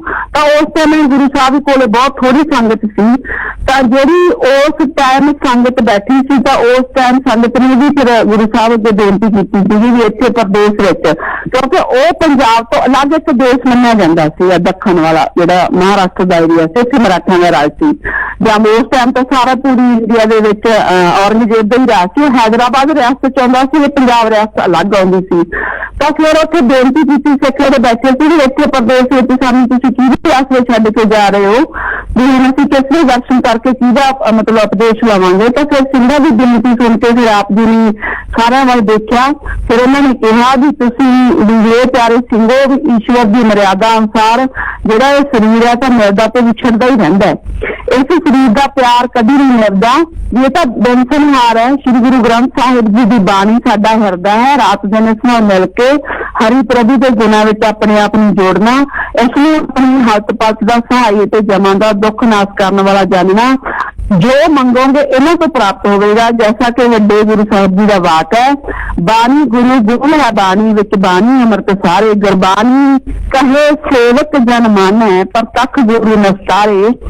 ਗੁਰਬਾਣੀ ਦਾ ਪਾਠ ਮਤਲਬ ਤੁਸੀਂ ਕਰਨਾ ਲਗਾਤਾਰ, ਤੇ ਦਸਾਂ ਗੁਰੂ ਸਾਹਿਬਾਨ ਦਾ ਇਤਿਹਾਸ ਸੁਣਨਾ ਤੇ ਆਪਣੀ ਜਿਹੜੀ ਰਹਿਤਮਾਨ 5 ਰਹਿਤਮਾਨ ਦਿੱਤੇ ਉਹ ਤੁਸੀਂ ਮੇਰਾ ਰੂਪ ਹੀ ਜਾਣਨਾ। ਉਸ ਤੋਂ ਬਾਅਦ ਕੀ ਕਰਦੇ ਸਾਹਿਬ ਵੀ ਆਪ ਜੀ ਚੌਂਕੜਾ ਮਾਰ ਕੇ ਜਿਹੜੇ ਉੱਤੇ ਬੈਠੇ ਸਿੰਘਾਂ ਨੂੰ ਉਪਦੇਸ਼ ਦੇ ਕੇ ਚੀਜ਼ ਦੇ ਰਹੇ ਆ। ਉਸ ਤੋਂ ਬਾਅਦ ਜਦੋਂ ਅੱਧੀ ਰਾਤ ਹੋ ਜਾਂਦੀ ਹੈ, ਜਦ ਅੱਧੀ ਰਾਤ ਬੀਤ ਜਾਂਦੀ ਹੈ ਤਾਂ ਫਿਰ ਆਪ ਜੀ ਸਾਹਿਬ ਸ੍ਰੀ ਗੁਰੂ ਗੋਬਿੰਦ ਸਿੰਘ ਜੀ ਜਪਜੀ ਸਾਹਿਬ ਦਾ ਪਾਠ ਕੀਤਾ ਉਹਨਾਂ ਨੇ। ਫਿਰ ਹਰ ਹਰ ਜਨ ਦੀ ਏਕ ਹੈ ਵਿਚਾਰ ਕਿਛ ਨਾਹੀ, ਜਲ ਤੇ ਉਪਜ ਕਰੰਗ ਜਿਉ ਜਲ ਜੀ ਵਿਖੇ ਸਮਾਏ। ਇਹ ਆਦਿ 5 ਦੋਹਰੇ ਜਿਹੜੇ ਪੜ੍ਹ ਕੇ ਖੜੇ ਹੋ ਕੇ ਅਰਦਾਸ ਕੀਤੀ ਉਹਨਾਂ ਨੇ। ਫਿਰ ਮਖਮਦਾ ਕਿ ਤਮਕਰਸਾ ਕਰਕੇ ਉਸਨੂੰ ਕਿਰਪਾਨ ਲਈ ਫਿਰ ਮੋਢੇ ਉੱਤੇ ਉਹਨਾਂ ਨੇ ਧਨੁੱਖ ਰੱਖਿਆ, ਜਿਹੜਾ ਆਪਣਾ ਧਨੁਸ਼ ਕਹਿ ਦਿੰਦੇ ਆਪਾਂ ਜਿਹਦੇ ਚ ਤੀਰ ਹੁੰਦੇ ਆ। ਫਿਰ ਹੱਥ ਵਿੱਚ ਬੰਦੂਕ ਫੜੀ, ਮਤਲਬ ਪੂਰੀ ਤਰ੍ਹਾਂ ਜਿਵੇਂ ਜੰਗ ਦੇ ਮੈਦਾਨ ਦੇ ਵਿੱਚ ਜਾਣਾ ਹੋਇਆ ਇਸ ਤਰ੍ਹਾਂ ਉਹ ਸਜ ਧੱਜ ਗਏ। ਫਿਰ ਉਸ ਤੋਂ ਬਾਅਦ ਜਦ 1.5 ਪਹਿਰ ਰਾਤ ਰਹਿ ਗਈ ਤਾਂ ਆਪ ਜੀ ਨੇ ਖਾਲਸੇ ਨੂੰ ਵਾਹਿਗੁਰੂ ਜੀ ਕਾ ਖਾਲਸਾ ਤੇ ਵਾਹਿਗੁਰੂ ਜੀ ਕੀ ਫਤਿਹ ਬੁਲਾ ਕੇ ਘੋੜਿਆਂ ਦੇ ਸੇਵਾਦਾਰਾਂ ਨੂੰ ਆਗਿਆ ਕੀਤੀ ਕਿ ਉਹਦੇ ਕਬੀਲੇ ਚ ਸਾਰੇ ਘੋੜੇ ਆ ਉਹਨਾਂ ਨੇ ਵਧੀਆ ਜੀਨ ਪਾ ਕੇ ਤਿਆਰ ਕਰ ਦਿਓ। ਫਿਰ ਆਪ ਜੀ ਨੇ ਸੰਗਤ ਨੂੰ ਦਰਸ਼ਨ ਦੇਣ ਵਾਸਤੇ ਕਨਾਤ ਤੋਂ ਬਾਹਰ ਆ ਕੇ ਖੜੇ ਹੋ ਗਏ। ਪਰ ਇੱਥੇ ਲਿਖਦੇ ਆ ਵੀ ਸਤਿਗੁਰ ਜੀ ਜਦੋਂ ਸਾਰਿਆਂ ਨੂੰ ਸਰੀਰ ਕਰਕੇ ਨਜ਼ਰ ਆ ਰਹੇ ਸੀ, ਪਰ ਆਪ ਜੀ ਦੇ ਚਰਨ ਜਦੋਂ ਕੋਈ ਛੂਹਦਾ ਸੀ ਤਾਂ ਉਦੋਂ ਸਰੀਰ ਦੀ ਕੋਈ ਚਰਨ ਛੂਹ ਨਹੀਂ ਸੀ ਉਸ ਟਾਈਮ। ਮਤਲਬ ਇਸ ਤਰ੍ਹਾਂ ਸੀਗਾ ਇਹ ਵੀ ਉਸ ਟਾਈਮ ਇੱਕ ਤਰ੍ਹਾਂ ਨਾਲ ਗੁਰੂ ਸਾਹਿਬ ਅਦ੍ਰਿਸ਼ ਸੀ ਪਰ ਦਰਸ਼ਨ ਹੋ ਰਹੇ ਸੀ। ਤਾਂ ਇਸ ਕੌਤਕ ਨੂੰ ਵੇਖ ਕੇ ਵੀ ਸੰਗਤਾਂ ਹੈਰਾਨ ਹੋ ਗਈਆਂ। ਉਸ ਤੋਂ ਬਾਅਦ ਕੀ ਹੁੰਦਾ ਹੈ ਕਿ ਗੁਰੂ ਸਾਹਿਬ ਸੰਗਤ ਨੂੰ ਇਸ ਤਰ੍ਹਾਂ ਦਰਸ਼ਨ ਦੇ ਕੇ ਕਨਾਤ ਚੋਂ ਬਾਹਰ ਆਏ, ਦਰਸ਼ਨ ਦਿੱਤੇ ਤੇ ਫਿਰ ਚੰਦਨ ਦੀ ਚਿਖਾਵਲ ਤੁਰ ਪਏ। ਚਿਖਾ ਵਿੱਚ ਫੇਰੇ ਕਨਾਤਾਂ ਤੰਨੀਆਂ ਹੋਈਆਂ ਸੀ। ਆਪ ਜੀ ਨੇ ਸਭ ਸੰਗਤ ਨੂੰ ਹੁਕਮ ਕੀਤਾ ਕਿ ਜਦ ਅਸੀਂ ਚਿਖਾ ਉੱਤੇ ਬੈਠਾਂਗੇ ਤੁਸੀਂ ਚਿਖਾ ਨੂੰ ਅਗਨੀ ਦੇ ਕੇ ਕਨਾਤ ਤੋਂ ਬਾਹਰ ਚਲੇ ਜਾਣਾ। ਇਹ ਬਚਨ ਕਰਕੇ ਗੁਰੂ ਜੀ ਚਿਖਾ ਪਾਸ ਪੁੱਜ ਗਏ ਤੇ ਆਪਣੇ ਸ਼ਾਸਤਰਾਂ ਸਹਿਤ ਤਿਆਰ ਹੋ ਕੇ ਚਿਖਾ ਉੱਤੇ ਚੌਕੜਾ ਮਾਰ ਕੇ ਬੈਠ ਗਏ। ਉਪਰੰਤ ਸਿੰਘਾਂ ਨੂੰ ਆਗਿਆ ਕੀਤੀ ਕਿ ਹੁਣ ਤੁਸੀਂ ਸਭ ਨੇ ਆਪੋ ਆਪਣੇ ਘਰਾਂ ਨੂੰ ਚਲੇ ਜਾਣਾ। ਇੱਥੇ ਕੇਵਲ ਜਥੇਦਾਰ ਸੰਤੋਖ ਸਿੰਘ ਜਿਹੜਾ ਉਹ ਸਾਡੀ ਇਸ ਸੇਵਾ ਵਾਸਤੇ ਟਿਕ ਜੂਗਾ। ਉਸ ਤੋਂ ਬਾਅਦ ਉਹਨਾਂ ਨੇ ਸਿੱਖ ਸੰਗਤਾਂ ਸੀ ਜਿਹੜੀਆਂ ਉਹਨਾਂ ਨੂੰ ਸਿੱਖ ਸੰਗਤਾਂ ਫਿਰ ਉਹਨਾਂ ਨੇ ਚਿਖਾ ਨੂੰ ਮਤਲਬ ਕਿ ਨਮਸਕਾਰਾਂ ਕੀਤੀਆਂ। ਫਿਰ ਚਿਖਾ ਨੂੰ ਅਗਨੀ ਲਾ ਕੇ ਕਨਾਤ ਤੋਂ ਬਾਹਰ ਆ ਗਈ। ਕਨਾਤ ਦੇ ਬਾਹਰ ਸਾਰੇ ਪਾਸੇ ਜਿਹੜੇ ਬਹੁਤ ਸਾਰੇ ਦੀਵੇ ਜਗ ਰਹੇ ਸੀ, ਮਿਸਾਲਾਂ ਜਗ ਰਹੀਆਂ ਸੀ, ਬਹੁਤ ਰੌਸ਼ਨੀ ਸੀ ਵੀ ਦਿਨ ਦੇ ਬਰਾਬਰ ਹੀ ਪ੍ਰਤੀਤ ਹੋ ਰਿਹਾ ਸੀ। ਤੇ ਕਨਾਤ ਦੇ ਅੰਦਰ ਵੀ ਕਹਿੰਦੇ ਵੀ ਅਲੱਗ ਤਰ੍ਹਾਂ ਦਾ ਇੱਕ ਨਾਮ ਸ਼ਬਦ ਕਹਿੰਦੇ ਪ੍ਰਕਾਸ਼ ਦੇ ਚਮਤਕਾਰ ਜਿਹੜੇ ਸੀ ਉਹ ਸੁਣਾਈ ਦੇ ਰਹੇ ਸੀ। ਫਿਰ ਜਦੋਂ ਗੁਰੂ ਸਾਹਿਬ ਇਸ ਤਰ੍ਹਾਂ ਬੈਠ ਜਾਂਦੇ ਆ, ਉਹ ਵਾਹਿਗੁਰੂ ਜੀ ਦਾ ਖਾਲਸਾ ਤੇ ਵਾਹਿਗੁਰੂ ਜੀ ਦੀ ਫਤਿਹ ਦੀ ਜਿਹੜੀ ਹੈਗੀ ਲਗਾਤਾਰ ਉਸ ਕਨਾਤ ਦੇ ਵਿੱਚੋਂ ਆਵਾਜ਼ ਵੀ ਆ ਰਹੀ ਸੀਗੀ। ਤਾਂ ਫਿਰ ਇਹ ਕਿਹਾ ਜਾਂਦਾ ਕਿ ਉਸ ਟਾਈਮ ਜਿਹੜੇ ਇਹ ਗੁਰੂ ਸਾਹਿਬ ਹੈ ਆਪਣੀ ਜੋਗ ਬਲ ਦੀ ਅਗਨੀ ਨੂੰ ਪ੍ਰਚੰਡ ਕਰਕੇ ਜਿਹੜੇ ਹੈਗੇ ਆ ਉਹ ਆਕਾਸ਼ ਮੰਡਲ ਦੇ ਵਿੱਚ ਚਲੇ ਗਏ। ਪਰ ਬਾਅਦ ਦੇ ਵਿੱਚ ਜਿਹੜੀ ਸੰਗਤਾਂ ਬੈਠੀਆਂ ਸੀਗੀਆਂ ਉਹ ਬਹੁਤ ਜ਼ਿਆਦਾ ਉਹਨਾਂ ਦੀ ਹਾਲਤ ਸੀ ਜਿਹੜੀ ਉਹ ਖਰਾਬ ਹੋ ਗਈ। ਜਦੋਂ ਸਤਿਗੁਰ ਜੀ ਮਤਲਬ ਕਿ ਸੱਚਖੰਡ ਉਹਨਾਂ ਨੂੰ ਲੱਗੇ ਸਾਡਾ ਗੁਰੂ ਤਾਂ ਸੱਚਖੰਡ ਚਲਾ ਗਿਆ ਤੇ ਜਿਹੜੀਆਂ ਸਿੱਖ ਸੰਗਤਾਂ ਕਨਾਤ ਤੋਂ ਬਾਹਰ ਬੈਠੀਆਂ ਉਹ ਮਤਲਬ ਕਿ ਆਪ ਨੂੰ ਗੁਰੂ ਸਾਹਿਬ ਨੂੰ ਯਾਦ ਕਰਕੇ ਰੋ ਰਹੀਆਂ ਸੀ ਤੇ ਉਹਨਾਂ ਦਾ ਸਰੂਪ ਦਾ ਧਿਆਨ ਧਰ ਕੇ ਆਪਣੇ ਮਨ ਨੂੰ ਧੀਰਜ ਦੇ ਰਹੀਆਂ ਸੀ। ਸੰਗਤਾਂ ਦੇ ਮਨ ਇੰਨੇ ਦੁੱਖ ਨਾਲ ਭਰੇ ਹੋਏ ਸੀ ਕਿ ਨਾ ਤਾਂ ਕੋਈ ਇੱਕ ਦੂਜੇ ਨਾਲ ਕੋਈ ਬੋਲਦਾ ਸੀ ਉੱਥੇ ਤੇ ਨਾ ਹੀ ਇੱਕ ਦੂਜੇ ਵੱਲ ਕੋਈ ਗੱਲ ਕਰਦਾ ਸੀ, ਨਾ ਕੋਈ ਦੇਖਦਾ ਸੀ। ਚੁੱਪਚਾਪ ਆਪਣੀ ਜਗ੍ਹਾ ਤੇ ਸ਼ਾਂਤ ਬੈਠੀ ਸੀ ਸਾਰੀ ਸੰਗਤ। ਜਦੋਂ ਇਸ ਤਰ੍ਹਾਂ ਸਾਰੀ ਸੰਗਤ ਦੁੱਖ ਦੇ ਵਿੱਚ ਬੈਠੀ ਰਹੀ ਤੇ ਸੁਬਾਹ ਦਿਨ ਚੜ ਗਿਆ ਤਾਂ ਕੀ ਹੁੰਦਾ ਇੱਕ ਸੇਵਾਦਾਰ ਨੇ ਆਣ ਕੇ ਫਿਰ ਉੱਥੇ ਦੱਸਿਆ ਵੀ ਸਤਿਗੁਰ ਜੀ ਦਾ ਨਾ ਇੱਕ ਕਮੈਤ ਘੋੜਾ ਸੀ, ਘੋੜੇ ਦਾ ਨਾਮ ਸੀ ਕਮੈਤ, ਇੱਕ ਘੋੜਾ ਸੀ। ਤਾਂ ਉਹ ਕਹਿੰਦਾ ਵੀ ਕਬੀਲੇ ਦੇ ਵਿੱਚ ਗੁਰੂ ਸਾਹਿਬ ਦਾ ਘੋੜਾ ਵੀ ਹੋਣੀ ਵੀ ਜਿਹੜਾ ਉਹਦਾ ਅਗਾੜੀ ਤੇ ਪਛਾੜੀ ਦਾ ਰੱਸਾ ਉਹ ਤਾਂ ਉੱਥੇ ਚਿੱਲਿਆਂ ਨਾਲ ਬੱਧਾ ਹੋਇਆ ਪਰ ਘੋੜਾ ਨਹੀਂ ਹੈ। ਕਬੀਲੇ ਦੇ ਦਰਵਾਜ਼ੇ ਵੀ ਬੰਦ ਹਨ ਪਰ ਪਤਾ ਨਹੀਂ ਕਮੈਤ ਘੋੜਾ ਵੀ ਕਿਸ ਪਾਸੇ ਬਾਹਰ ਚਲਾ ਗਿਆ। ਇਸ ਤਰ੍ਹਾਂ ਵਿਚਾਰਾਂ ਕਰ ਰਹੇ ਸਿੰਘ ਜਿਹੜੇ ਸੀ ਗੁਰੂ ਦੇ ਲੰਗਰ ਵਾਸਤੇ ਲੱਕੜਾਂ ਲਿਆਉਣ ਵਾਸਤੇ ਇੱਕ ਸੇਵਾਦਾਰ ਨੇ ਸਿੰਘਾਂ ਨੂੰ ਦੱਸਿਆ ਵੀ ਉੱਥੇ ਸੰਗਤ ਬੈਠੀ ਸੀ। ਫਿਰ ਉਸ ਤੋਂ ਬਾਅਦ ਇੱਕ ਸਿੰਘ ਹੋਰ ਆਉਂਦਾ ਜਿਹੜਾ ਜੰਗਲ ਦੇ ਵਿੱਚ ਲੱਕੜਾਂ ਲੈਣ ਜਾਂਦਾ ਹੁੰਦਾ ਸੀ ਲੰਗਰ ਵਾਸਤੇ। ਫਿਰ ਉਹਨੇ ਆ ਕੇ ਦੱਸਿਆ ਸਾਰੀ ਸੰਗਤ ਨੂੰ ਜਿਹੜੀ ਬੈਠੀ ਹੋਈ ਸੀ ਉੱਥੇ, ਕਹਿੰਦੇ ਵੀ ਗੁਰੂ ਜੀ ਤਾਂ ਮੈਨੂੰ ਕਮੈਤ ਘੋੜੇ ਦੇ ਉੱਤੇ ਚੜੇ ਜਾਂਦੇ ਜੰਗਲ ਚ ਮਿਲੇ ਆ। ਉਹਨਾਂ ਨੇ ਵੀ ਮਤਲਬ ਤੁਹਾਨੂੰ ਦੱਸਣ ਵਾਸਤੇ ਮੈਨੂੰ ਹੁਕਮ ਕੀਤਾ ਕਿ ਕਮੈਤ ਘੋੜਾ ਅਸੀਂ ਲੈ ਕੇ ਗਏ ਹਾਂ ਤੇ ਤੁਸੀਂ ਜਿਹੜਾ ਇੰਨਾ ਦੁੱਖ ਤੇ ਸ਼ੋਕ ਕਰ ਰਹੇ ਹੋ, ਚਿੰਤਾ ਇਹਨੂੰ ਛੱਡੋ ਤੇ ਸਤਿਨਾਮ ਦਾ ਸਿਮਰਨ ਕਰੋ। ਇਹ ਗੱਲ ਸੁਣ ਕੇ ਸਾਰੇ ਜਿਹੜੇ ਸਿੱਖ ਸੀ ਉਹ ਹੈਰਾਨ ਰਹਿ ਗਏ ਤੇ ਸਤਨਾਮ ਦਾ ਜਾਪ ਕਰਨ ਲੱਗੇ। ਫਿਰ ਇਸ ਤੋਂ ਬਾਅਦ ਮਤਲਬ ਪਹਿਲਾਂ ਉਹ ਸਭ ਜੰਗਲ ਦੇ ਵਿੱਚ ਚਲੇ ਜਾਂਦੇ, ਜੰਗਲ ਦੇ ਵਿੱਚ ਇੱਕ ਸੇਵਾਦਾਰ ਨੂੰ ਦਰਸ਼ਨ ਦਿੰਦੇ। ਉਹ ਖੁਦ ਕਹਿੰਦੇ ਵੀ ਮੈਂ ਘੋੜੇ ਦੇ ਉੱਤੇ ਗੁਰੂ ਸਾਹਿਬ ਨੂੰ ਦੇਖਿਆ ਜਾਂਦੇ ਹੋਏ, ਤੇ ਗੁਰੂ ਸਾਹਿਬ ਨੇ ਮੈਨੂੰ ਕਿਹਾ ਹੈ ਵੀ ਤੁਸੀਂ ਸੰਗਤਾਂ ਨੂੰ ਦੱਸ ਦਿਓ ਵੀ ਅਸੀਂ ਘੋੜਾ ਲੈ ਕੇ ਚੱਲੇ ਆ, ਉਹ ਫਿਕਰ ਨਾ ਕਰਨ। ਉਸ ਤੋਂ ਬਾਅਦ ਫਿਰ ਇੱਕ ਦੂਰ ਜਾ ਕੇ ਇੱਕ ਸੰਤ ਦੀ ਕੁਟੀਆ ਆਉਂਦੀ ਸੀ, ਤਾਂ ਉੱਥੇ ਵੀ ਗੁਰੂ ਸਾਹਿਬ ਨੇ ਫਿਰ ਉਸ ਸੰਤ ਨੂੰ ਵੀ ਦਰਸ਼ਨ ਦਿੱਤੇ। ਤੇ ਸਿੱਖ ਸੰਗਤਾਂ ਜਦੋਂ ਇਸ ਤਰ੍ਹਾਂ ਬੈਠੀਆਂ ਸੀ ਤਾਂ ਇੱਕ ਪੈਰ ਦਾ ਜਦੋਂ ਦਿਨ ਚੜਿਆ ਤਾਂ ਇੱਕ ਫਿਰ ਸੰਤ, ਉਹੀ ਸੰਤ ਜੀ ਨੂੰ ਗੁਰੂ ਸਾਹਿਬ ਮਿਲੇ ਅੱਗੇ ਜਾ ਕੇ, ਜਿਹਦੀ ਕੁਟੀਆ ਦੇ ਵਿੱਚ ਗਏ ਹੋ। ਤਾਂ ਉਹ ਫਿਰ ਸੰਤ ਆ ਕੇ ਮਤਲਬ ਕਿ ਸੰਤ ਨੇ ਆ ਕੇ ਜਿਹੜੇ ਸਿੱਖ ਬੈਠੇ ਸੀ ਉਹਨਾਂ ਨੂੰ ਪੁੱਛਿਆ, ਸੰਗਤਾਂ ਨੂੰ ਪੁੱਛਿਆ ਵੀ ਤੁਸੀਂ ਇਸ ਤਰ੍ਹਾਂ ਕਿਉਂ ਬੈਠੇ ਹੋ। ਤਾਂ ਜਦ ਸਿੰਘਾਂ ਨੇ ਗੁਰੂ ਜੀ ਦੇ ਮਤਲਬ ਕਿ ਪਰਲੋਕ ਗਮਨ ਦੀ ਗੱਲ ਦੱਸੀ ਵੀ ਸਾਡੇ ਗੁਰੂ ਜੀ ਇਸ ਤਰ੍ਹਾਂ ਸੱਚਖੰਡ ਚਲੇ ਗਏ, ਤਾਂ ਫਿਰ ਸੰਤ ਨੇ ਉਸ ਸੰਤ ਨੇ ਕਿਹਾ, ਕਹਿੰਦੇ ਸਤਿਗੁਰ ਜੀ ਤਾਂ ਮੈਨੂੰ ਰਸਤੇ ਵਿੱਚ ਜਾਂਦੇ ਮਿਲੇ ਆ। ਜਦ ਮੈਂ ਉਹਨਾਂ ਨੂੰ ਨਮਸਕਾਰ ਕੀਤੀ ਤਾਂ ਆਪ ਜੀ ਨੇ ਮੁਸਕਰਾ ਕੇ ਮੈਨੂੰ ਆਖਿਆ ਕਿ ਸੰਤ ਜੀ ਇਹ ਤੁਹਾਡਾ ਸਾਡਾ ਅੰਤ ਸਮੇਂ ਦਾ ਮੇਲ ਹੈ, ਕਿਉਂਕਿ ਜਿੱਥੇ ਸੰਜੋਗ ਹੁੰਦਾ ਉਸ ਨਾਲ ਵਿਜੋਗ ਵੀ ਜ਼ਰੂਰ ਹੁੰਦਾ ਹੈ। ਗੁਰੂ ਜੀ ਦਾ ਇਹ ਵਚਨ ਸੁਣ ਕੇ ਜਦ ਮੈਂ ਪੁੱਛਿਆ ਕਿ ਤੁਸੀਂ ਜਾ ਕਿੱਧਰ ਰਹੇ ਹੋ, ਤਾਂ ਕਹਿੰਦੇ ਫਿਰ ਗੁਰੂ ਸਾਹਿਬ ਨੇ ਫਰਮਾਇਆ ਕਿ ਅਸੀਂ ਸ਼ਿਕਾਰ ਖੇਡਣ ਵਾਸਤੇ ਜਿੱਧਰ ਕਿੱਧਰ ਜਾ ਰਹੇ ਹਾਂ।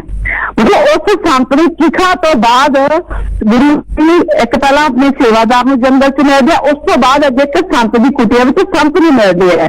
ਤਾਂ ਉਹਨੂੰ ਕੀ ਕਹਿੰਦੇ, ਜਦੋਂ ਸੰਤ ਨੇ ਪੁੱਛਿਆ ਵੀ ਤੁਸੀਂ ਕਿੱਧਰ ਜਾ ਰਹੇ ਹੋ, ਤਾਂ ਗੁਰੂ ਸਾਹਿਬ ਕਹਿੰਦੇ ਅਸੀਂ ਸ਼ਿਕਾਰ ਖੇਡਣ ਵਾਸਤੇ ਜਿੱਧਰ ਕਿੱਧਰ ਜਾ ਰਹੇ ਹਾਂ। ਇਹ ਬਚਨ ਕਰਕੇ ਆਪ ਜੀ ਕਮੈਤੀ ਨੂੰ ਮਤਲਬ ਅੱਡੀ ਲਾ ਕੇ ਆਪਣੇ ਘੋੜੇ ਨੂੰ ਜਿਹੜੀ ਸੀ ਅੱਡੀ ਲਾ ਕੇ ਚਲੇ ਗਏ। ਸੰਤ ਪਾਸੋਂ ਇਹ ਪ੍ਰਸੰਗ ਸੁਣ ਕੇ ਜਿਹੜੇ ਸਿੱਖ ਸੀ ਉਸ ਟਾਈਮ ਬੈਠੀਆਂ ਸਿੱਖ ਸੰਗਤਾਂ ਹੋਰ ਵੀ ਪਰੇਸ਼ਾਨ ਹੋ ਕੇ ਕਹਿਣ ਲੱਗੀਆਂ ਕਿ ਗੁਰੂ ਜੀ ਦੇ ਤਾਂ ਅਦਭੁਤ ਜਿਹੜੇ ਕੌਤਕ ਹੈ ਸਾਡੇ ਪਾਸੋਂ ਜਾਣੇ ਨਹੀਂ ਜਾਂਦੇ, ਸਾਡੀ ਇਹ ਸਮਝ ਚ ਨਹੀਂ ਆਉਂਦੇ। ਉਹਨਾਂ ਨੇ ਫਿਰ ਕੀ ਕੀਤਾ, ਉਹਨਾਂ ਨੇ ਇਹ ਨਿਸ਼ਚਾ ਕਰ ਲਿਆ ਵੀ ਗੁਰੂ ਜੀ ਨੂੰ ਜਿੱਥੇ ਕੋਈ ਸ਼ਰਧਾ ਪ੍ਰੇਮ ਨਾਲ ਯਾਦ ਕਰਦਾ ਹੈ ਉੱਥੇ ਹੀ ਆਪ ਜੀ ਹਾਜ਼ਰ ਹੁੰਦੇ ਹਨ। ਜਨਮ ਮਰਨ ਤੋਂ ਰਹਿਤ ਹੈ, ਆਪਣੀ ਇੱਛਾ ਨਾਲ ਉਹ ਆਉਂਦੇ ਤੇ ਇੱਛਾ ਨਾਲ ਹੀ ਚਲੇ ਜਾਂਦੇ ਆ।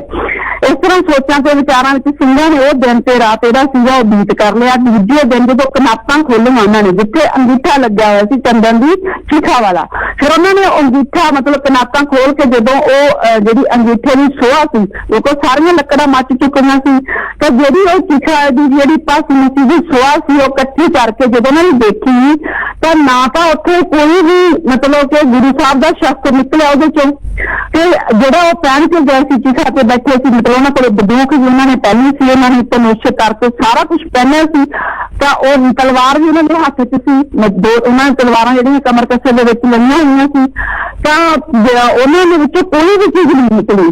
ਪਹਿਲੇ ਇੱਕ ਸੇਵਾਦਾਰ ਤੇ ਦੂਜੇ ਸੰਤ ਦੀਆਂ ਗੱਲਾਂ ਸੁਣ ਕੇ ਇਸ ਗੱਲ ਤੋਂ ਸਿੰਘਾਂ ਨੂੰ ਹੋਰ ਵੀ ਜਿਹੜਾ ਪੱਕਾ ਨਿਸ਼ਚਾ ਹੋ ਗਿਆ ਕਿ ਜਿਹੜਾ ਆਪ ਜੀ ਆ ਉਹ ਸਮੇਤ ਦੇਹੀ ਜਾਂ ਤਾਂ ਸੱਚਖੰਡ ਤੇ ਹੈ ਤੇ ਜਾਂ ਫਿਰ ਸਮੇਤ ਦੇਹੀ ਮਤਲਬ ਕਿ ਕਿਤੇ ਅਲੋਪ ਹੋ ਗਿਆ। ਤਾਂ ਗੁਰੂ ਪਿਆਰੀ ਸਾਧ ਸੰਗਤ ਜੀ ਇੱਥੇ ਇਹ ਕਹਾਣੀ ਖਤਮ ਨਹੀਂ ਹੁੰਦੀ ਵੀ ਇੱਥੇ ਖਤਮ ਹੋ ਗਈ। ਉਸ ਤੋਂ ਬਾਅਦ ਕੁਛ ਸਮਾਂ ਹੋਰ ਪਾ ਕੇ ਇੱਕ ਨਿਜ਼ਾਮ ਉਸ ਟਾਈਮ ਹੈਦਰਾਬਾਦ ਦੇ ਰਾਜ ਦੇ ਵਿੱਚ, ਕਿਉਂਕਿ ਹੈਦਰਾਬਾਦ ਰਾਜ ਦੇ ਵਿੱਚ ਉਹ ਦੱਖਣ ਦੀ ਇਹ ਜਗ੍ਹਾ ਮਹਾਰਾਸ਼ਟਰ ਦੀ ਆਉਂਦੀ ਹੈ, ਉਹਦੇ ਵਿੱਚ ਇੱਕ ਉਸ ਰਾਜ ਦੇ ਵਿੱਚ ਇੱਕ ਵੰਜਾਰਾ ਨਾਮ ਦਾ ਪਿੰਡ ਸੀ। ਇੱਥੇ ਦੇ ਦੋ ਰਾਜਪੂਤ ਭਾਈ ਸੀ, ਬਾਲਾ ਰਾਏ ਤੇ ਰੁਸਤਮ। ਉਹ ਸਾਰੇ ਇਲਾਕੇ ਵਿੱਚ ਇਹਨਾਂ ਦੋਨਾਂ ਭਰਾਵਾਂ ਦੀ ਬਹੁਤ ਧਾਂਕ ਜੰਮੀ ਹੋਈ ਸੀ। ਇਹ ਬੜੇ ਬਲੀ ਸੀ, ਬਹਾਦਰ ਸੀ, ਲੜਾਕੇ ਸੀ। ਜਿਹੜੇ ਮਰਾਠਿਆਂ ਦਾ ਇਲਾਕਾ ਹੋਣ ਕਰਕੇ ਮਰਾਠਿਆਂ ਦਾ ਇਲਾਕਾ ਇਹਨਾਂ ਦੇ ਨਾਲ ਹੀ ਲੱਗਦਾ ਸੀ, ਤੇ ਜਿਹਦੇ ਇਹ ਸਦਾ ਹੀ ਲੁੱਟਦੇ ਕੁੱਟਦੇ ਰਹਿੰਦੇ ਸੀ। ਤੇ ਇਹਨਾਂ ਤੋਂ ਜਦੋਂ ਤੰਗ ਆ ਕੇ ਦੋਨੋਂ ਭਰਾਵਾਂ ਤੋਂ ਜਿਹੜਾ ਮਹੱਤਾ ਰਾਏ ਨੇ ਇਹਨਾਂ ਤੇ ਚੜਾਈ ਕਰਤੀ, ਦੋਵਾਂ ਭਰਾਵਾਂ ਨੂੰ ਫੜ ਕੇ ਪੁੰਨੇ ਸਾਰੇ ਦਾ ਕਿਲਾ ਹੈ ਤਾਂ ਉਹਨਾਂ ਨੂੰ ਕੈਦ ਕਰਤਾ, ਪੁੰਨੇ ਸਾਰੇ ਦੇ ਕਿਲੇ ਵਿੱਚ ਕੈਦ ਕਰਤਾ। ਇਸ ਕਿਲੇ ਦਾ ਜਿਹੜਾ ਪਹਿਰੇਦਾਰ ਸੀ, ਕਹਾਣੀ ਹੈ ਵੀ ਦੱਸੀ ਜਾ ਰਹੀ, ਕਹਿੰਦੇ ਉਹ ਸਿੱਖ ਸੀ ਇੱਕ, ਤੇ ਉਹ ਗੁਰਬਾਣੀ ਦਾ ਪਾਠ ਪੜ੍ਹਦਾ ਸੀ। ਇੱਕ ਦਿਨ ਇਹਨਾਂ ਦੋਨੋਂ ਭਰਾਵਾਂ ਨੇ ਉਹਨਾਂ ਨੂੰ ਪੁੱਛਿਆ ਵੀ ਤੁਸੀਂ ਕਿਸ ਦਾ ਪਾਠ ਕਰਦੇ ਹੋ, ਤਾਂ ਉਹ ਸਿੱਖ ਨੇ ਉਹਨਾਂ ਦੋਨੋਂ ਭਰਾਵਾਂ ਨੂੰ ਦੱਸਿਆ ਕੈਦ ਚ ਬੰਦ ਸੀ ਵੀ ਐਂ ਕਰਕੇ ਸਾਹਿਬ ਸ੍ਰੀ ਗੁਰੂ ਗ੍ਰੰਥ ਸਾਹਿਬ ਦੀ ਅਸੀਂ ਜਿਹੜਾ ਬਾਣੀ ਦਾ ਉਹ ਪਾਠ ਕਰਦੇ ਹਾਂ, ਤੇ ਸਾਹਿਬ ਸ੍ਰੀ ਗੁਰੂ ਗੋਬਿੰਦ ਸਿੰਘ ਜੀ ਨੇ ਸਾਨੂੰ ਦਿੱਤੀ ਹੈ ਬਾਣੀ। ਤੇ ਉਹ ਕਹਿੰਦੇ ਵੀ ਇਹਨਾਂ ਦੇ ਜਿਹੜਾ ਦਾਦਾ ਜੀ ਸੀ ਉਹਨਾਂ ਨੇ ਗਵਾਲੀਅਰ ਦੇ ਕਿਲੇ ਦੇ ਵਿੱਚੋਂ 52 ਰਾਜਿਆਂ ਨੂੰ ਰਿਹਾ ਕਰਵਾਇਆ ਸੀ ਕੈਦ ਦੇ ਵਿੱਚੋਂ। ਤਾਂ ਵੀ ਇਹਨਾਂ ਨੂੰ ਅਗਰ ਅਸੀਂ ਆਪਾਂ ਯਾਦ ਕਰਦੇ ਹਾਂ ਸਾਹਿਬ ਸ੍ਰੀ ਗੁਰੂ ਗੋਬਿੰਦ ਸਿੰਘ ਜੀ ਨੂੰ, ਉਹ ਕਹਿੰਦੇ ਵੀ ਜੇ ਆਪਾਂ ਯਾਦ ਕਰਦੇ ਹਾਂ ਤਾਂ ਇਹ ਜਿਹੜੇ ਆਪਣੇ ਸੇਵਕਾਂ ਦੇ ਸਹਾਈ ਹੁੰਦੇ ਆ। ਮਨੁੱਖ ਨੂੰ ਕਹਿੰਦੇ ਕੈਦ ਵਿੱਚੋਂ ਛੁਡਾਉਣਾ ਤਾਂ ਕਿਹੜੀ ਗੱਲ ਹੈ, ਤਾਂ ਜਮਾਂ ਦੀ ਕੈਦ ਵਿੱਚੋਂ ਵੀ ਛੁਡਾ ਦਿੰਦੇ ਆ। ਜਦੋਂ ਇਹ ਕਹਾਣੀ ਇੱਕ ਸਿੱਖ ਤੋਂ ਬਾਲਾ ਰਾਏ ਨੇ ਸੁਣੀ ਤਾਂ ਉਹਨੂੰ ਵੀ ਬੜਾ ਸ਼ਰਧਾ ਹੋ ਗਈ ਗੁਰੂ ਮਤਲਬ ਕਿ ਸਾਹਿਬ ਦੇ ਪ੍ਰਤੀ। ਤਾਂ ਉਹਨੇ ਫਿਰ ਕਿਹਾ ਉਸ ਸਿੱਖ ਨੂੰ ਵੀ ਤੁਸੀਂ ਵੀ ਸਾਡੇ ਲਈ ਸ਼ਰਧਾ ਨਾਲ ਉਸ ਗੁਰੂ ਜੀ ਅੱਗੇ ਅਰਦਾਸ ਕਰੋ ਵੀ ਜੋ ਸਾਡੀ ਜਿਹੜੀ ਮਤਲਬ ਕਿ ਬੰਦ ਖਲਾਸੀ ਕਰਦੇ ਨੇ ਵੀ ਸਾਨੂੰ ਵੀ ਇਸ ਜੇਲ੍ਹ ਚੋਂ ਛੁਡਵਾ ਦੇਣ। ਤਾਂ ਜੇ ਸਾਨੂੰ ਇਸ ਜੇਲ੍ਹ ਚੋਂ ਛੁਡਵਾ ਦੇਣਗੇ ਤਾਂ ਅਸੀਂ ਜਿਹੜੇ ਉਹਨਾਂ ਦੇ ਸੇਵਕ ਬਣ ਜਾਵਾਂਗੇ। ਜੋ ਦੋਨੇ ਭਰਾ ਕਹਿੰਦੇ ਵੀ ਅਸੀਂ ਗੁਰੂ ਸਾਹਿਬ ਦੇ ਜਿਹੜੇ ਹੈਗੇ ਆ ਸੇਵਕ ਬਣ ਜਾਵਾਂਗੇ। ਤੇ ਉਹਨਾਂ ਦੀ ਬੇਨਤੀ ਸੁਣ ਕੇ ਦਾ ਉੱਥੇ ਸਿੰਘ ਹੁੰਦਾ ਹੈ, ਸਿੱਖ ਹੁੰਦਾ, ਉਹ ਪਹਿਰੇ ਤੇ ਹੁੰਦਾ, ਉਹ ਅਰਦਾਸ ਕਰਦਾ।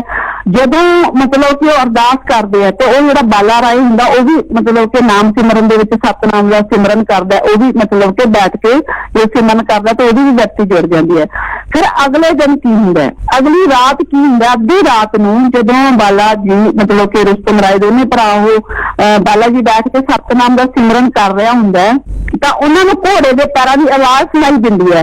ਜਦੋਂ ਅੱਖਾਂ ਖੋਲ ਕੇ ਵੇਖਦਾ ਤਾਂ ਉਹਨਾਂ ਦੇ ਅੱਗੇ ਸਾਹਿਬ ਸ਼੍ਰੀ ਗੁਰੂ ਗੋਬਿੰਦ ਸਿੰਘ ਜੀ ਖੜੇ ਹੁੰਦੇ ਆ। ਤੇ ਫਿਰ ਬਾਲਾ ਰਾਏ ਨੂੰ ਪੁੱਛਦਾ ਵੀ ਤੁਸੀਂ ਕੌਣ ਆ? ਤਾਂ ਉਹ ਕਹਿੰਦੇ ਵੀ ਗੁਰੂ ਤੋਂ ਯਾਦ ਕਰ ਰਹੇ ਹਾਂ, ਤਾਂ ਅਸੀਂ ਹੈਗੇ ਹਾਂ, ਅਸੀਂ ਤੇਰੀ ਸਹਾਇਤਾ ਵਾਸਤੇ ਪਹੁੰਚੇ ਆ। ਤੇ ਫਿਰ ਉਹ ਉੱਠ ਕੇ ਖੜਾ ਹੋ ਜਾਂਦਾ। ਫਿਰ ਬਾਲਾ ਰਾਏ ਕਹਿੰਦਾ ਵੀ ਗੁਰੂ ਜੀ ਸਾਡੇ ਤਾਂ ਪੈਰਾਂ ਦੇ ਵਿੱਚ ਬੇੜੀਆਂ ਪਾਈਆਂ ਹੋਈਆਂ ਤੇ ਮੇਰਾ ਛੋਟਾ ਭਰਾ ਉਹਦੇ ਵੀ ਇਹੀ ਹਾਲਤ ਹੈ ਵੀ ਸਾਡੇ ਦੋਨੋਂ ਮਤਲਬ ਕਿ ਭਰਾਵਾਂ ਦੇ ਜਿਹੜੇ ਹੈਗੇ ਬੇੜੀਆਂ ਪਾਈਆਂ ਹੁੰਦੀਆਂ। ਤਾਂ ਫਿਰ ਜਿਹੜੇ ਬਾਲਾ ਰਾਏ ਹੁੰਦੇ ਉਹਨੂੰ ਫਿਰ ਗੁਰੂ ਸਾਹਿਬ ਹੁਕਮ ਦਿੰਦੇ ਤੂੰ ਆਪਦੇ ਭਰਾ ਨੂੰ ਵੀ ਜਰਾ ਲਾ, ਉਹਨੂੰ ਵੀ ਕਹਿ ਦਿਓ ਸਤਨਾਮ ਵਾਹਿਗੁਰੂ ਦਾ ਜਾਪ ਕਰੂਗਾ, ਸਿਮਰਨ ਕਰੂਗਾ। ਜਦੋਂ ਸਿਮਰਨ ਕਰਦੇ ਫਿਰ ਉਸ ਤੋਂ ਬਾਅਦ ਗੁਰੂ ਸਾਹਿਬ ਨੂੰ ਜਿਹੜੀਆਂ ਬੇੜੀਆਂ ਹੁੰਦੀਆਂ ਉਹ ਤੋੜ ਦਿੰਦੇ ਆ। ਤਾਂ ਉਹਨਾਂ ਜਦੋਂ ਮੱਥਾ ਟੇਕਦੇ ਗੁਰੂ ਸਾਹਿਬ ਨੂੰ ਤਾਂ ਗੁਰੂ ਸਾਹਿਬ ਉਹਨਾਂ ਦੀਆਂ ਬੇੜੀਆਂ ਜਿਹੜੀਆਂ ਪੈਰਾਂ ਦੇ ਵਿੱਚ ਪਈਆਂ ਹੁੰਦੀਆਂ ਉਹਨਾਂ ਨੂੰ ਤੋੜ ਦਿੰਦੇ ਤੇ ਆਪਦੇ ਘੋੜੇ ਤੇ ਬਿਠਾ ਕੇ ਉਹਨਾਂ ਨੂੰ ਜਿਹੜਾ ਹੈਗਾ ਵੀ ਉਹ ਬਾਹਰ ਕੱਢ ਕੇ ਲੈ ਜਾਂਦੇ ਜੇਲ੍ਹ ਚੋਂ। ਤੇ ਜਾਂਦੇ ਹੋਏ ਕਹਿ ਦਿੰਦੇ ਚੌਂਕੀਦਾਰ ਨੂੰ ਵੀ ਜਿਹੜੇ ਹੈਗੇ ਆ ਵੀ ਤੁਸੀਂ ਬਾਲਾ ਜੀ ਨੂੰ ਕਹਿੰਦੇ ਤੁਸੀਂ ਚੌਂਕੀਦਾਰ ਨੂੰ ਕਹਿ ਦਿਓ ਅਸੀਂ ਚੱਲੇ ਆ। ਤਾਂ ਜਦੋਂ ਦੋਵਾਂ ਭਰਾਵਾਂ ਨੇ ਚੌਂਕੀਦਾਰ ਨੂੰ ਜਗਾ ਕੇ ਵੀ ਮਤਲਬ ਕਿ ਕਹਿਤਾ ਵੀ ਅਸੀਂ ਚੱਲੇ ਆ ਤੇ ਉਹ ਗੁਰੂ ਸਾਹਿਬ ਦੇ ਜਿਹੜੇ ਘੋੜੇ ਦੀਆਂ ਰਕਾਬਾਂ ਹੁੰਦੀਆਂ ਉਹਨਾਂ ਦੇ ਚਮੜੇ ਜਿਹੜੇ ਤਸਮੇ ਉਹਨਾਂ ਨੂੰ ਫੜ ਲੈਂਦੇ ਆ। ਤੇ ਫਿਰ ਗੁਰੂ ਸਾਹਿਬ ਆ ਜਿਹੜਾ ਉਹਨਾਂ ਨੂੰ ਵਿੰਧਿਆਚਲ ਪਹਾੜ ਵੱਲ ਕਹਿੰਦੇ ਲੈ ਜਾਂਦੇ ਆ ਤੇ ਉੱਥੇ ਲਿਜਾ ਕੇ ਉਹਨਾਂ ਨੂੰ ਛੱਡ ਦਿੰਦੇ ਆ। ਤੇ ਫਿਰ ਉਹਨਾਂ ਨੂੰ ਇਹ ਬਚਨ ਕਰਦੇ ਆ ਵੀ ਭਾਈ ਵੀ ਮਤਲਬ ਕਿ ਤੁਸੀਂ ਵੀ ਹੁਣ ਆਪਣੇ ਆਪਣੇ ਘਰੇ ਚਲੇ ਜਾਓ। ਤੇ ਆਪ ਗੁਰੂ ਜੀ ਕਹਿੰਦੇ ਅੰਤਰ ਧਿਆਨ ਹੋ ਜਾਂਦੇ ਆ। ਇਸ ਵਾਰਤਾ ਦਾ ਜਦੋਂ ਕਹਿੰਦੇ ਸਾਰਿਆਂ ਨੂੰ ਪਤਾ ਚੱਲਦਾ ਉਸ ਇਲਾਕੇ ਦੇ ਵਿੱਚ ਵੀ ਬਾਲਾ ਜੀ ਤੇ ਰੁਸਤਮ ਰਾਏ ਨੂੰ ਵੀ ਛਡਾਇਆ ਤਾਂ ਕਹਿੰਦੇ ਵੀ ਦੁਨੀਆ ਫਿਰ ਲੋਕ ਉਸ ਸਥਾਨ ਤੇ ਇਸ ਜਗ੍ਹਾ ਤੇ ਛਡਾਏ ਗਏ। ਉੱਥੇ ਵੀ ਫਿਰ ਦਰਸ਼ਨ ਕਰਨ ਵਾਸਤੇ ਪਹੁੰਚੀ ਪਰ ਉਦੋਂ ਕਿਸੇ ਨੂੰ ਗੁਰੂ ਸਾਹਿਬ ਮਿਲੇ ਨਹੀਂ। ਤਾਂ ਗੁਰੂ ਪਿਆਰੀ ਸਾਧ ਸੰਗਤ ਜੀ ਸਾਡਾ ਇਹ ਸਿੱਖ ਇਤਿਹਾਸ ਸਾਹਿਬ ਸ਼੍ਰੀ ਗੁਰੂ ਗੋਬਿੰਦ ਸਿੰਘ ਜੀ ਦੇ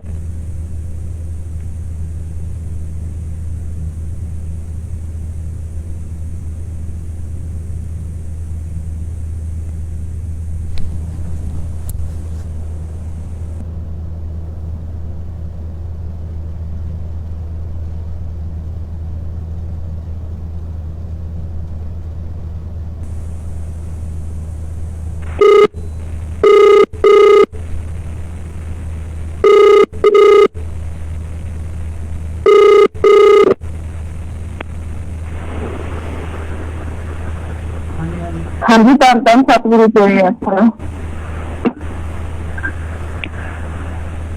ਫੋਨ ਵਿੱਚ ਕੱਟਿਆ ਗਿਆ ਸੀ। ਤਾਂ ਗੁਰੂ ਪਿਆਰੀ ਸਾਧ ਸੰਗਤ ਜੀ ਜਿਹੜਾ ਤੁਹਾਨੂੰ ਇਹ ਦੱਸਿਆ ਗਿਆ ਜੇ ਪੂਰਾ ਇਤਿਹਾਸ ਸੁਣਾ ਕੇ ਵੀ ਸਾਹਿਬ ਸ਼੍ਰੀ ਗੁਰੂ ਗੋਬਿੰਦ ਸਿੰਘ ਜੀ ਦਾ ਜੇ ਅਵਤਾਰ ਹੋਇਆ ਤਾਂ ਕਿਵੇਂ ਹੋਇਆ ਤੇ ਕਿਹੜੇ ਹਾਲਾਤ ਸੀ ਉਦੋਂ ਤਾਂ ਕਿਵੇਂ ਅਕਾਲ ਪੁਰਖ ਨੇ ਖੁਦ ਉਹਨਾਂ ਨੂੰ ਭੇਜਿਆ ਤੇ ਕਿਵੇਂ ਫਿਰ ਉਹਨਾਂ ਨੇ ਅਕਾਲ ਪੁਰਖ ਦੇ ਹੁਕਮ ਦੇ ਨਾਲ ਖਾਲਸਾ ਪੰਥ ਦੀ ਸਥਾਪਨਾ ਕੀਤੀ ਤੇ ਕਿਵੇਂ ਉਹਨਾਂ ਨੇ ਸਾਰਾ ਜਿਹੜਾ ਸੀਗਾ ਇੱਕ ਮੁਗਲ ਰਾਜ ਦਾ ਜਿਹੜਾ ਬੁਰਾਈ ਦਾ ਅੰਤ ਆਪਾਂ ਕਹਿ ਦਿੰਦੇ ਹਾਂ ਕਿ ਕਿਵੇਂ ਉਹਨਾਂ ਨੇ ਪਾਈ ਦਾ ਬੂਟਾ ਪੱਟ ਕੇ ਤੇ ਬੁਰਾਈ ਦੀ ਜੜ ਪੱਟ ਦਿੱਤੀ ਹੈ।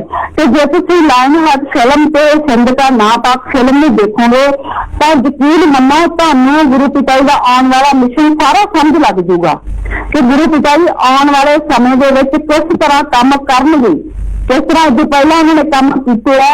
ਜਿਵੇਂ ਕੱਲ ਮੋਹਿਤ ਬੇਟੇ ਨੇ ਵੀ ਦੱਸਿਆ ਸੀ ਵੀ ਜਿਵੇਂ ਮਹਾਭਾਰਤ ਦੀ ਜਿਹੜੀ ਸ਼ੁਰੂਆਤ ਤੋਂ ਪਹਿਲਾਂ ਹੀ ਹੋ ਚੁੱਕੀ ਸੀ। ਜਦੋਂ ਅਵਤਾਰ ਸਥਾਪੀ ਤੇ ਆਉਂਦੇ ਆ ਤਾਂ ਜਿਹੜਾ ਉਹਨਾਂ ਦਾ ਮਿਸ਼ਨ ਜੋ ਲੈ ਕੇ ਆਉਂਦੇ ਆ ਉਹਨਾਂ ਦਾ ਪਹਿਲਾਂ ਹੀ ਸਾਰਾ ਕੁਝ ਲਿਖਿਆ ਹੁੰਦਾ ਕਿ ਕਿਵੇਂ ਅਸੀਂ ਕਰਨਾ ਹੈ। ਤਾਂ ਉਹਨਾਂ ਨੂੰ ਫਿਰ ਕੋਈ ਰੋਕਣ ਵਾਲਾ ਨਹੀਂ ਹੁੰਦਾ। ਅਸੀਂ ਬਾਰ-ਬਾਰ ਇਹ ਗੱਲ ਕਹਿੰਦੇ ਆ, ਕਿਸੇ ਮਾਈ ਦੇ ਲਾਲ ਦੀ ਇਹ ਹਿੰਮਤ ਨਹੀਂ ਜੋ ਆਪਣੇ ਆਪ ਨੂੰ ਇਹ ਸਮਝਦਾ ਵੀ ਮੈਂ ਪਤਾ ਨਹੀਂ ਫੰਨੇ ਥਾਂ ਤੇ ਮੈਂ ਆ ਤੇ ਮੈਂ ਫਲਾਣੇ ਦੇਸ਼ ਦਾ ਰਾਜਾ ਤੇ ਆ ਰਾਜਾ। ਇਹਦੇ ਵਿੱਚ ਲਾਇਨ ਹਾਰਟ ਫਿਲਮ ਦੇ ਵਿੱਚ ਕਲੀਅਰ ਕੱਟ ਹੈ ਕਿ ਪਹਿਲਾਂ ਮਤਲਬ ਕਿ ਆਪਾਂ ਇਹ ਕਹਿ ਸਕਦੇ ਹਾਂ ਕਿ ਸਾਹਿਬ ਸ੍ਰੀ ਗੁਰੂ ਗੋਬਿੰਦ ਸਿੰਘ ਜੀ ਨਾਲ ਇੱਕ ਤਾਕਤ ਨੇ ਮੁਕਾਬਲਾ ਕੀਤਾ, ਉਹ ਮੁਗਲ ਰਾਜ ਸੀ। ਪਰ ਹੁਣ ਜਿਹੜੇ ਹੈਗੇ ਆ 4 ਤਾਕਤਾਂ ਹੋਰ ਮਿਲ ਗਈਆਂ ਨੇ, ਜਿਹਨਾਂ 4 ਗ੍ਰਹਿਾਂ ਦੇ ਜਿਹੜੇ ਹੈਗੇ ਆ ਸੁਪਰ ਵੈਪਨਸ ਲੈ ਕੇ ਆਏ ਆ, ਉਹ 4 ਗ੍ਰਹਿ ਹੋਰ ਨਾਲ ਮਿਲਿਆ। ਅਸੀਂ ਇਸ ਤੋਂ ਅੰਦਾਜ਼ਾ ਇਹ ਲਾ ਸਕਦੇ ਹਾਂ ਵੀ ਹੁਣ ਕੱਲੀ ਜਿਹੜੀ ਭਾਰਤ ਸਰਕਾਰ ਹੈਗੀ ਹੈ, ਭਾਰਤ ਦੇਸ਼ ਦੀ ਸਰਕਾਰ ਸਾਡੇ ਗੁਰੂ ਪਿਤਾ ਜੀ ਦੀ ਵਿਰੋਧੀ ਨਹੀਂ ਹੈ। ਉਹਨੂੰ ਮਿਸ਼ਨ ਰੋਕਣ ਦੇ ਵਿੱਚ ਕੱਲੀ ਭਾਰਤ ਸਰਕਾਰ ਹੀ ਨਹੀਂ ਹੈ, 4 ਵੱਡੇ ਦੇਸ਼, 4 ਵੱਡੀਆਂ ਹੋਰ ਪਾਵਰਾਂ ਜਿਨ੍ਹਾਂ ਕੋਲੇ ਅਤੀ ਆਧੁਨਿਕ ਹਥਿਆਰ ਹੈ, ਉਹ ਵੀ ਗੁਰੂ ਪਿਤਾ ਜੀ ਦੇ ਖਿਲਾਫ ਖੜੀਆਂ। MSG1 ਫਿਲਮ ਦੇ ਵਿੱਚ ਵੀ ਪਿਤਾ ਜੀ ਨੇ ਕਲੀਅਰ ਕੀਤਾ ਕਿ ਜਿਹੜੀ ਲੜਕੀ ਫਿੱਟ ਕੀਤੀ ਗਈ ਹੈ ਡੇਰੇ ਦੇ ਵਿੱਚ, ਜੋ ਗੁਰੂ ਪਿਤਾ ਨੂੰ ਖਤਮ ਕਰਨਾ ਚਾਹੁੰਦੇ ਆ, ਉਹਦੇ ਇੰਟਰਨੈਸ਼ਨਲ ਡਰੱਗ ਮਾਫੀਆ ਦੇ ਨਾਲ ਹੀ ਇਹਦੇ ਸੰਬੰਧ ਦਿਖਾਏ ਗਏ ਆ। ਇਹਦਾ ਮਤਲਬ ਕੁਝ ਅੰਤਰਰਾਸ਼ਟਰੀ ਤਾਕਤਾਂ ਵੀ ਗੁਰੂ ਪਿਤਾ ਜੀ ਦੇ ਖਿਲਾਫ ਖੜੀਆਂ। ਇਸੇ ਕਰਕੇ ਕੋਈ ਛੋਟਾ ਨਹੀਂ ਸੀ ਕਿ ਪੂਰੀ ਨਾਰਥ ਇੰਡੀਆ ਬੰਦ ਕਰਕੇ ਉਹਨਾਂ ਨੂੰ ਜਹਾਜ਼ ਤੇ ਲਿਜਾਇਆ ਗਿਆ ਤੇ ਜਹਾਜ਼ ਤੇ ਲਿਜਾ ਕੇ ਉਹਨਾਂ ਨੂੰ ਕਿੱਥੇ, ਉਹਨਾਂ ਨੂੰ ਕਿਵੇਂ ਛੱਡਿਆ ਗਿਆ, ਇਹ ਤਾਂ ਆਉਣ ਵਾਲੇ ਸਮੇਂ ਦੇ ਵਿੱਚ ਇਹਨਾਂ ਦੀਆਂ ਪਾਤਾਂ ਖੁਦ ਗੁਰੂ ਪਿਤਾ ਜੀ ਖੋਲਣਗੇ। ਪਰ ਸਾਡੀ ਹੱਥ ਜੋੜ ਕੇ ਫਿਰ ਬਾਰ-ਬਾਰ ਸੰਗਤ ਨੂੰ ਬੇਨਤੀ ਹੈ ਕਿ ਸਿਰਫ ਤੇ ਸਿਰਫ ਸਤਿਗੁਰ ਗੁਰੂ ਪਿਤਾ ਜੀ ਦਾ ਆਪਣੇ ਜਿਹੜੇ ਪੁਰਾਣੇ ਸਰੂਪ ਹੈ ਉਹਨਾਂ ਦਾ ਧਿਆਨ ਧਰ ਕੇ ਤੁਸੀਂ ਸਿਮਰਨ ਕਰਿਆ ਕਰੋ। ਮੈਂ ਪਤਾ ਲੱਗਾ ਵੀ ਸਾਰੇ ਨਾਮ ਚਰਚਾ ਘਰਾਂ ਦੇ ਵਿੱਚ ਤੇ ਡੇਰਿਆਂ ਦੇ ਵਿੱਚ ਗੁਰੂ ਪਿਤਾ ਜੀ ਦੇ ਪੁਰਾਣੇ 27 ਸਾਲ ਜਿਸ ਗੁਰੂ ਪਿਤਾ ਜੀ ਨੇ ਡੇਰੇ ਵਾਸਤੇ ਦਿਨ ਰਾਤ ਮਿਹਨਤ ਕੀਤੀ, ਅੱਜ ਉਹ ਸਰੂਪ ਹਟਾ ਕੇ ਉਹਨਾਂ ਦੀ ਜਗ੍ਹਾ ਤੇ ਕੀਤੀ ਵਾਲੇ ਬਾਬੇ ਦੇ ਮਤਲਬ ਕਿ ਜਿਹੜੇ ਹੈਗੇ ਕਾਲ ਦੇ ਜਿਹੜੇ ਹੈਗੇ ਆ ਫੋਟੋਆਂ ਲਗਾਈਆਂ ਜਾ ਰਹੀਆਂ ਤਾਂ ਕਿ ਲੋਕਾਂ ਦੇ ਦਿਮਾਗ ਦੇ ਵਿੱਚੋਂ ਅਸਲੀ ਗੁਰੂ ਪਿਤਾ ਜੀ ਦਾ ਜਿਹੜਾ ਸਰੂਪ ਆ ਹਟਾ ਦਿੱਤਾ ਜਾਵੇ। ਪਰ ਜੋ ਜਿਵੇਂ ਮਸਤਾਨੀ ਮਹਾਰਾਜ ਨੇ ਗ੍ਰੰਥ 'ਚ ਵਚਨ ਕੀਤਾ ਨਾ ਵੀ ਕਾਲ ਆ ਜਿਹੜਾ ਉਹ ਗੁਰੂ ਦੀ ਨਿਸ਼ਾਨੀ ਰਹਿ ਨਹੀਂ ਦਊ, ਪਰ ਜਿਹੜੇ ਬਾਲਕ ਹੈ, ਜਿਹੜੇ ਸਤਿਗੁਰ ਦੇ ਬਾਲਕ ਹੋਣਗੇ, ਸਿੱਖਿਆ ਹੋਣਗੇ, ਮਿਟੇ ਨਹੀਂ ਜਾਣਗੇ। ਤੇ ਇੰਨੇ ਕੁ ਸਤਿਗੁਰ ਦੇ ਪਿਆਰੇ ਹੈ ਇਸ ਧਰਤੀ ਤੇ ਹਜੇ ਜਿੰਦਾ ਤੇ ਜਿਹੜੇ ਆਪਦੇ ਗੁਰੂ ਦੀ ਕੋਈ ਵੀ ਨਿਸ਼ਾਨੀ ਮਿਟਣ ਨਹੀਂ ਦੇਣਗੇ। ਸਾਡੇ ਦਿਲਾਂ ਦੇ ਵਿੱਚੋਂ ਸਾਡੇ ਗੁਰੂ ਪਿਤਾ ਜੀ ਨੂੰ ਕੋਈ ਨਹੀਂ ਕੱਢ ਸਕਦਾ, ਜਿੰਨਾ ਮਰਜ਼ੀ ਕਾਲ ਮਹਾਕਾਲ ਦੇ ਏਜੰਟ ਹਨੀਪ੍ਰੀਤ ਉਹਦੇ ਜਿੰਨੀ ਐਡਮ ਬਲੌਕ ਜਿਹਨੇ ਜ਼ੋਰ ਲਾਉਣਾ, ਭਾਰਤ ਸਰਕਾਰ ਜਿਹੜੀਆਂ ਅੰਤਰਰਾਸ਼ਟਰੀ ਤਾਕਤਾਂ ਜਿਹਨੇ ਜ਼ੋਰ ਲਾਉਣਾ ਲਾ ਲੇ, ਜਿੰਨੇ ਗ੍ਰਹਿ ਨੇ ਜ਼ੋਰ ਲਾਉਣਾ ਲਾ ਲੇ। ਗੁਰੂ ਪਿਤਾ ਜੀ ਜੋ ਮਿਸ਼ਨ ਲੈ ਕੇ ਧਰਤੀ ਤੇ ਆਇਆ ਕਲਯੁਗ ਖਤਮ ਕਰਨਾ, ਉਹ ਕਲਯੁਗ ਖਤਮ ਕਰਕੇ ਰਹਿਣਗੇ ਔਰ ਸਤਿਯੁਗ ਲੈ ਕੇ ਆਉਣਗੇ। ਤੁਸੀਂ ਗੁਰਸਿੱਖਾਂ ਨੇ ਜਿਹੜਾ ਅੱਜ ਵੀ ਪੜ੍ਹ ਕੇ ਸੁਣਾਇਆ ਉਹਦੇ ਵਿੱਚ ਵੀ ਕਲੀਅਰ ਕਰਤਾ, ਬਹੁਤ ਥਾਵਾਂ ਤੇ ਗੁਰੂ ਪਿਤਾ ਜੀ ਨੇ ਹਰ ਗੱਲ ਕਲੀਅਰ ਕੀਤੀ ਹੈ। ਤਾਂ ਸਿਰਫ ਤੇ ਸਿਰਫ ਆਪਣੀ ਸੰਗਤ ਹੁਣ ਜੋ ਖਾਸ ਕਰਕੇ ਫੇਥ ਵਰਸਸ ਵਰਲਡ ਤੇ ਟੀਮ ਨਾਲ ਜੁੜੀ ਹੋਈ ਆ, ਸਾਰੀਆਂ ਗੱਲਾਂ ਛੱਡ ਦਿਓ, ਯੂਪੀ ਵਾਲਾ ਬਾਬਾ ਭੁੱਲ ਜਾਓ, ਕੀ ਕਰਦੇ ਆ ਸਭ ਕੁਝ ਭੁੱਲ ਜਾਓ। ਤੁਸੀਂ ਸਿਰਫ ਤੇ ਸਿਰਫ ਆਪਣੇ ਗੁਰੂ ਪਿਤਾ ਜੀ ਦਾ ਧਿਆਨ ਕਰਕੇ ਸੁਬਾਹ ਸ਼ਾਮ ਜਿੰਨਾ ਹੋ ਸਕਦਾ ਉੱਠਦੇ ਬਹਿੰਦੇ ਜਿੰਨਾ ਵੀ ਹੋ ਸਕਦਾ ਸਿਰਫ ਸਿਮਰਨ ਕਰੋ ਜੀ। ਧੰਨ ਧੰਨ ਸਤਿਗੁਰੂ तेरा ही आसरा जी, धन धन सतगुरु तेरा ही आसरा। तो हम अरदास लगाते हैं, प्रार्थना करते हैं भी हजूर पिता जी के चरणों में कि हमारी प्रार्थना स्वीकार और सच्चाई सामने आए। सबने मिलकर इस नारा लगाना है, धन धन सतगुरु तेरा ही आसरा। आखिरी में अरदास बोलते हैं, धन धन सतगुरु तेरा ही आसरा। हे मालिक तुझे लाज है, अब बहुत हो गया, तू दया में रहमत कर, तेरे प्यार मोहब्बत की राह में हमें कोई दुख तकलीफ़ ना आए। तू ऐसी रहमत बख्श, वह सबको सुमति दे, किस तरह से देनी है यह तो सब जानता है, जिसको जैसे देनी है वैसी दे, वो तेरी मर्जी। धन धन सतगुरु तेरा ही आस।